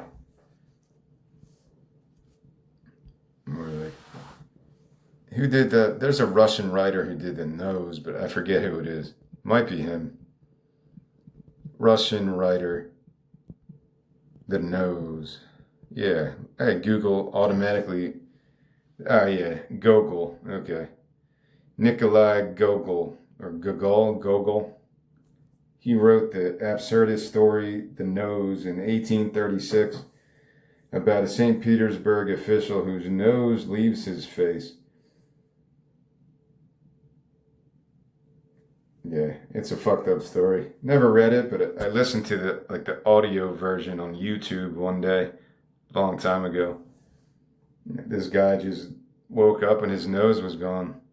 It's a weird fucking story. It probably fits the mood I'm trying to create in this kind of fever dream experience. Because we're going to get darker and weirder as when I come back in part 2 of this. It's going to get a bit of more on the humorous side of human misery. Does that make sense? Even a miserable life can become a comedy. It's almost freeing at that point. You can find comedy in anything because comedy is almost there to serve as that outlet for tragedy. You know, I'm sure after 9/11, stand-up comedians didn't want to make fun of that or didn't want to say anything about politics, about the war, about Republicans, Democrats. Bill Maher got canceled for what he said on politically incorrect, something about, I forget exactly, comparing hijack or the kamikaze pilots in World War II, whatever he said. Yeah, sure, people are afraid, but how do you make sense of the evils of humanity without comedy? Like, you can't. In my opinion, you need that shit, or you're just going to go insane thinking about why are we living like this? Why are people doing this? What are the repercussions of this that I do in my life that I don't even know has this butterfly effect? So yeah, comedy is there to help people not just end it, to not end themselves. If you don't have comedy within or externally, you're just going to get consumed by the darkness of the dark side of humanity. Every generation kind of goes through that bipolar type of a sentiment, but you have to be able to laugh at yourself. The song I had in Man and Deer, laugh at yourself, laugh at the insanity, never hold back the manic fits. Don't let other people tell you, you can't laugh at that, that's not funny. Fuck you, I'll laugh at whatever the fuck I want to laugh at. Comedy is a form of art that's supposed to be dark. It's not knock-knock jokes. That's a part of it. But comedy is supposed to portray, hey, you wonder why there's war and rape and murder and human vengeance and serial killers and all this crazy conspiracy shit. You want to get to the depth of that? Well, comedy is there to say, fuck you, you can't. No one's going to understand. No one's going to be able to explain how war is socially acceptable or how racism still exists, how xenophobia, how certain places still have slavery because of global labor laws that are lacking in protecting the workers. How do you justify this shit? You don't. It'll consume you and be like, because I have a cell phone and all this shit, well, guess what? I'm supporting slavery and childhood slavery and all this shit. People digging in the mines for my cobalt batteries. It will drive you crazy if you look at it like that. You have to kind of look at it in a comedic fashion to say, hey, I wish I could end this, but I don't have the ability to stop these practices. What is my role in all this evil shit, whether I know about it or not? You have to find the comedy in that, or you're going to go insane. It's a form of stoicism, another type of more absurdism, I guess, that you just find the comedy in the darkness. Because if you don't, it's just going to be finding more darkness on top of the darkness on top of more darkness. You have to find some kind of light, some kind of way, and comedy is a good way to connect people together. Everyone knows a good fart joke. Doesn't matter where you live or where you grew up. You fart near someone and they're going to laugh at you. That's what the Israelis and Palestinians need to do. Get in a room and just have the fart game. It's the fart game. You'll play one day. Just have all these famous leaders, these elites of Israel and Palestine get together and just fart on each other. And that will solve the entire Mideast crisis.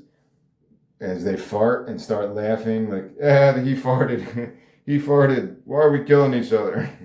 Yeah, peace, man. Let's have peace now.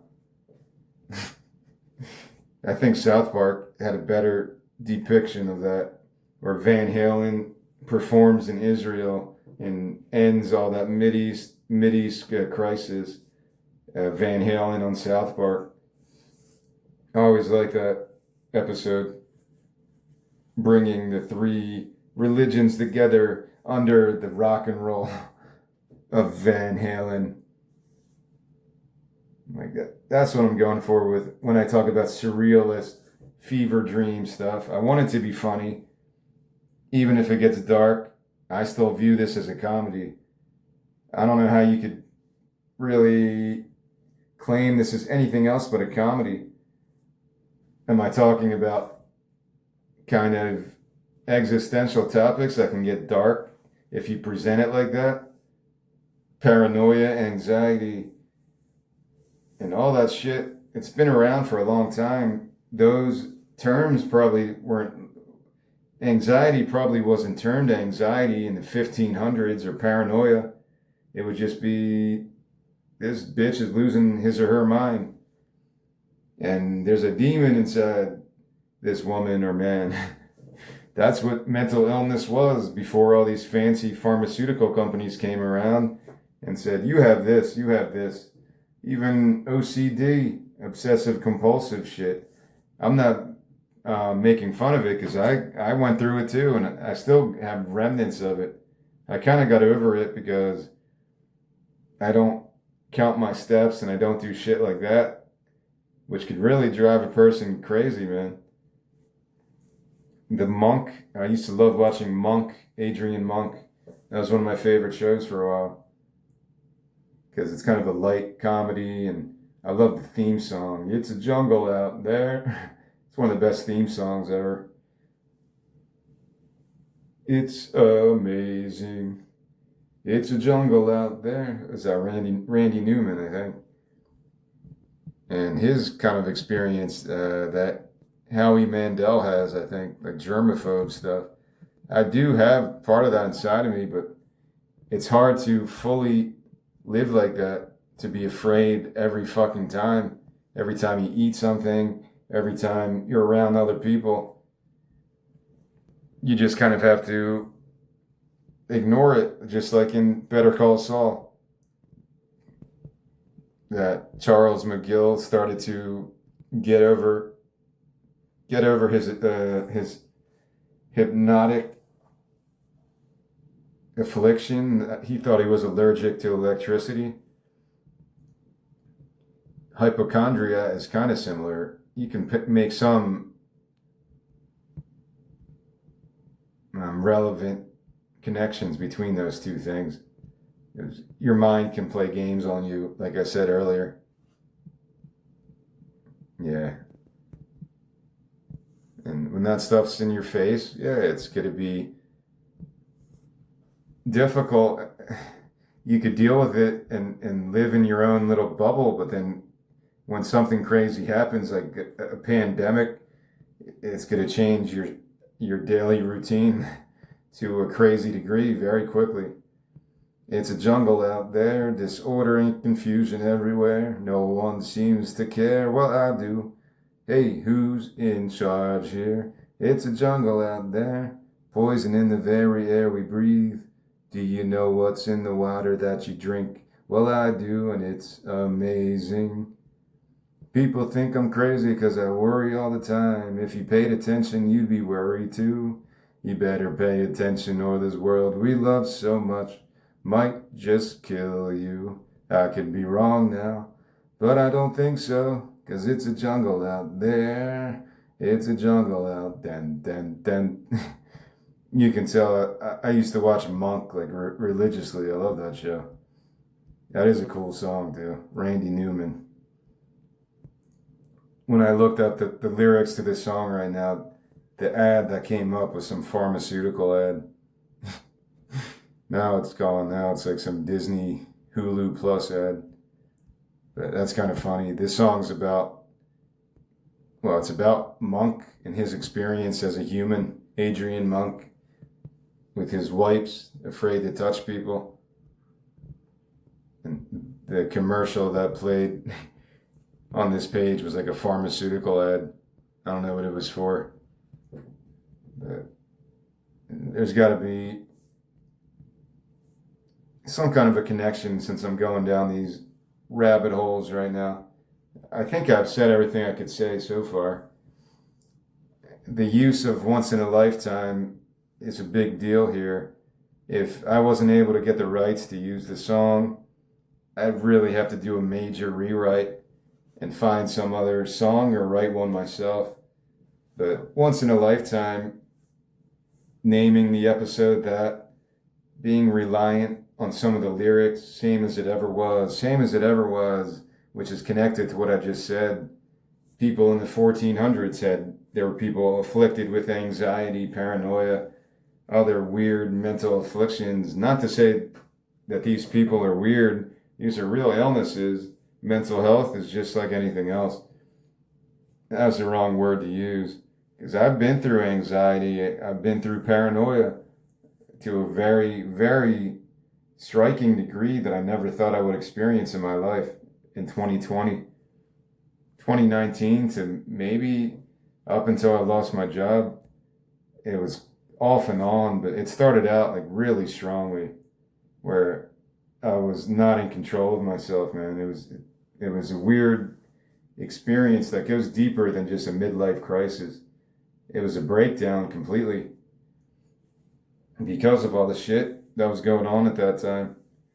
So if you see parts of this story that reminds you of COVID in that time period, it's because that's exactly, I wanted to connect my own personal experience to Todd's life.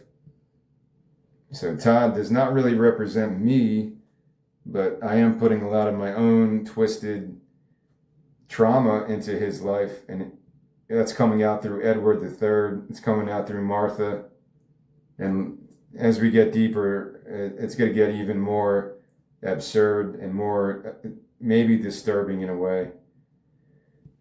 So yeah, I would beg David Byrne, like, dude, David Byrne, if I make money off this, you could have like half of it, dude, because I need to use that song, brother. If I can't use Once in a Lifetime, yeah, this would be a major rewrite. The story's still there, the lines are still there, but I would have to see, I don't know how it works. If a character sings a line, do you have to pay for the rights to that? Because there's characters in this story that are using same as it ever was, and they're using those lyrics as dialogue throughout this story. If I can't get the rights to that, then I would just have to manipulate this into something else, which It's not that difficult. You just have to make up your own song or put something else in there. So, yeah, I would love to use David Byrne's song since that inspired this story, but I don't know how that works when it comes to using a song. When Stranger Things wanted to use Metallica or Kate Bush in that last season, whatever it was, season 5, they used Master of Puppets and they used Running Up That Hill, Kate Bush, Make a Deal with God, which are two of the best songs of the 80s. Like, how much did they have to pay? Because in reality, Metallica and Kate Bush should have paid them. How much money did Kate Bush make because of Stranger Things? Because Stranger Things brought her back into the public spotlight. Not like people forgot about her completely. You would still hear Running Up That Hill on the radio sometimes. But the effect that Stranger Thing has, that the new generation is like interested in Kate Bush now, interested in Metallica, and they're getting young audience. Like, that would be so cool if I had kids and they're like, wow, what's that song? And I'm like, well, hey kid, now we're going to listen to Ride the Lightning. That would be a cool sharing experience through the power of Stranger Things. Like, that's what I'm saying. It's almost like Metallica and Kate Bush owe them money because they were pimping them out like that. But I don't think it works like that. This will be the last thing I talk about today because I want to take a break and then come back. How much money did Stranger Things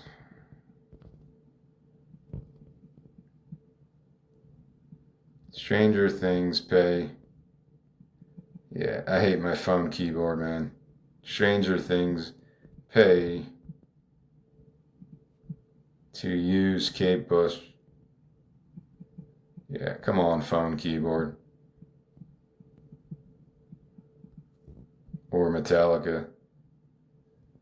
Yeah, so Kate Bush earned over $2 million in royalties, but that's from streaming within roughly the first month of Stranger Things season 4.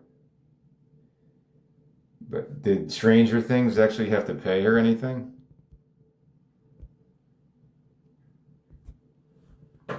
Alright, now I'm very curious now. So she was making tons of money. Did Stranger Things have to pay for the rights to use that music? Or how much? That's the thing I'm trying to find out now. I think I looked this up before, but I forget. But you know what I'm saying? It's almost like, yeah, it was cool to see those songs in the show. It makes the show more popular. But it's a reverse effect as well because of Stranger Things and their popularity. Kate Bush was able to make a shit ton of money. So I don't know how shit like that works, man. Did Stranger Things have to pay? Well, even like Dungeons and Dragons, did they have to pay to?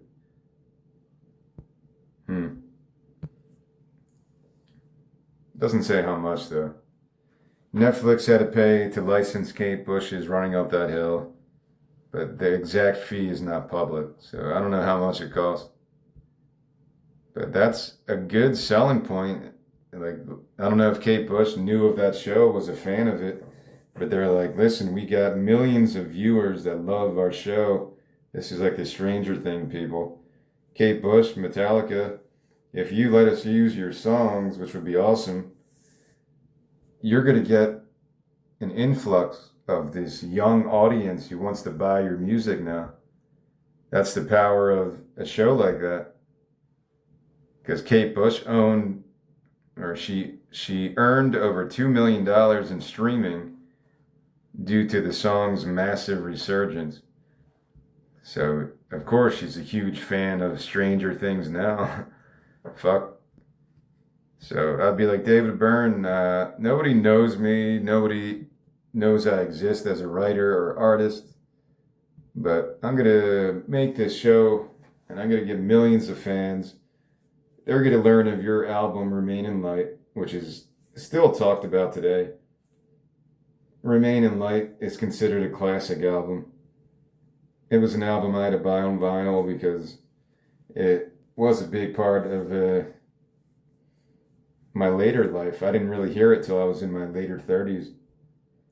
But Once in a Lifetime was a radio song. There's an Angelique Kidjo, I'm saying her name wrong, but Angelique Kidjo, sorry, I forget how to say her name. Angelique, I lied, this is the last thing I'll talk about. Angelique Kidjo, Kidjo, Beninese musician and actress. And she totally remade Remain in Light. I don't know if she had to pay for it. I don't know how that works. She reinterpreted Remain in Light to like a really more African style. I don't know if you would call it Afrobeat, but I guess so. She remade it in 2018, and it's really good. Her version of her version of Once in a Lifetime is really good. So much so that I think I actually included it in a scene in my story because I wanted to change it up a little. I was using Once in a Lifetime is going to show up again in maybe 4 more scenes or more than that. And I was getting kind of sick of using the same one. So I was like, let me use the Angelique Kidjo version if she would give the rights to it. Because it's also a different spin on that song. It's kind of interesting. David Byrne, like I said, it was kind of like summoning Fela Kuti and Afrobeat. And then Angelique Kidjo is using David Byrne's song and redoing it in her own African style. That cycle of music is really cool. Benin-born artist, yeah. Reclaiming Rock for Africa. So it's worth checking out if you've never heard it. Her version of Once in a Lifetime is very interesting. But I'm going to end this here and come back in a couple hours, finish the story, see how Todd really celebrates his birthday in the end. Why did I make it his birthday? No reason. It just sounded interesting. That's just how the story came out organically when I was like, all right, what the fuck am I doing with this? This is a total creative writing experience. I'm trying to summon the Waiting for Godot shit, Samuel Beckett, in this crazy dialogue. And hopefully I achieved it in my own light, so I'm not accused of copying anybody. Yeah, I was looking up words in the thesaurus, because my vocabulary is not stellar, as you can tell as I speak. I use the same words a lot over and over again. My vocabulary isn't great. When I write something, I'm relying on Google. What's another word for stellar? What's another word for this? And yeah, I'm honest about that. When I'm speaking aloud like this, I realize my vocabulary is weak.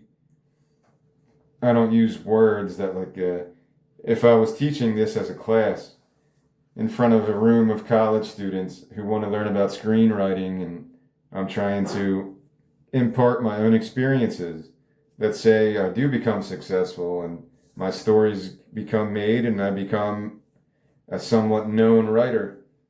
And then I want to go into teaching, and later on, that's how I kind of view this experience, telling younger students my own inspiration for when I wrote stuff and some of the techniques I used and some of the outlining principles, and mentioning Waiting for Godot because that makes me sound like I'm more of a writer. But I really don't know playwrights. I just happen to find that because Always Sunny in Philadelphia, those are the writers. Whoever wrote that episode, Waiting for Big Mo, They were like playing laser tag in the episode, but they're having the same kind of a weird existential crisis, talking about shit. It's really good, well written as a comedy perspective. But even Waiting for Godot could be considered a comedy. Like I was talking about what really is a comedy to begin with. Because as a kid, you just think of comedies like Full House and Perfect Strangers, Urkel, because that's TGIF, and that's what makes you laugh. At the end of the week, you're going to watch Steve Urkel, and he's going to make you laugh. That's what comedy is. Then you get a little bit older, you get into Eddie Murphy, or who was big back then? It was that Dane Cook guy, yeah, Who Wants Some Yum Yums. Dane Cook was a big deal for a while. And then Mitch Hedberg, I found him later. He was awesome. Mitch Hedberg comedy, a different kind of experience. Then you learn of George Carlin, and his political talks were just legendary. And then you find more and more comedians. You learn different methods of comedy.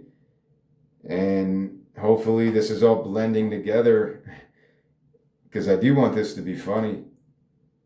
And I think the grocery store scene was still kind of, when I was trying to do film noir, I think that was maybe the most comedic part so far. And even if this story gets darker, which it will, especially at the last couple pages, it's still a comedy. This is a dream. Sometimes your dreams are that type of an experience where you don't know whether to laugh or be terrified. When I had those dreams of flying, and I've heard other people talk about it, you have those lucid dreams where you're flying and you're just weightless. What is going on in your brain at that moment?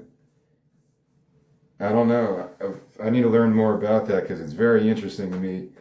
The science of hallucinations, the science of any kind of delusional thought process, delusional meditations, or dream states where you can almost wake up in your dream, which is what lucid dreaming kind of represents. And you're flying. That could be terrifying, or that could be like the most fun Peter Pan moment of your life. Flying through this fucking dreamlike state. I'm like, yeah, I wish I could have sex dreams. I like never have sex dreams. If you could dream of flying, then you could definitely dream of having crazy sex. I just never have any kind of sexual pleasure in my dreams either. That would be a great release. And technically, wouldn't be considered masturbation. If you have a wet dream where you're having this crazy sexual experience and you happen to explode in your pants while you're sleeping, yeah, hey man, I got nothing to confess. I was having dirty thoughts in my subconscious. I don't think I'll go to hell for that. Mother Superior. But yeah, I've never had a good sex dream that I can really remember. Maybe bits and pieces, but nothing crazy. The theory of lucid dreaming, or maybe not the theory, the study of it, something I need to go down in a deeper rabbit hole later. And it goes back to meditation and training your mind, almost playing mind games with yourself. In a way, I think people do that. They kind of prepare themselves during the daytime if they want to have a lucid dream. And I'm not sure how that works, but I'm going to stop here. I did reach over 2 hours. I didn't think I was going to speak for this long. But when I come back later, I'm on the page 24, and we got about 24 more pages to go. And all right, thank you for listening, and prepare for the rest of Todd's existential journey when we come back for part 2.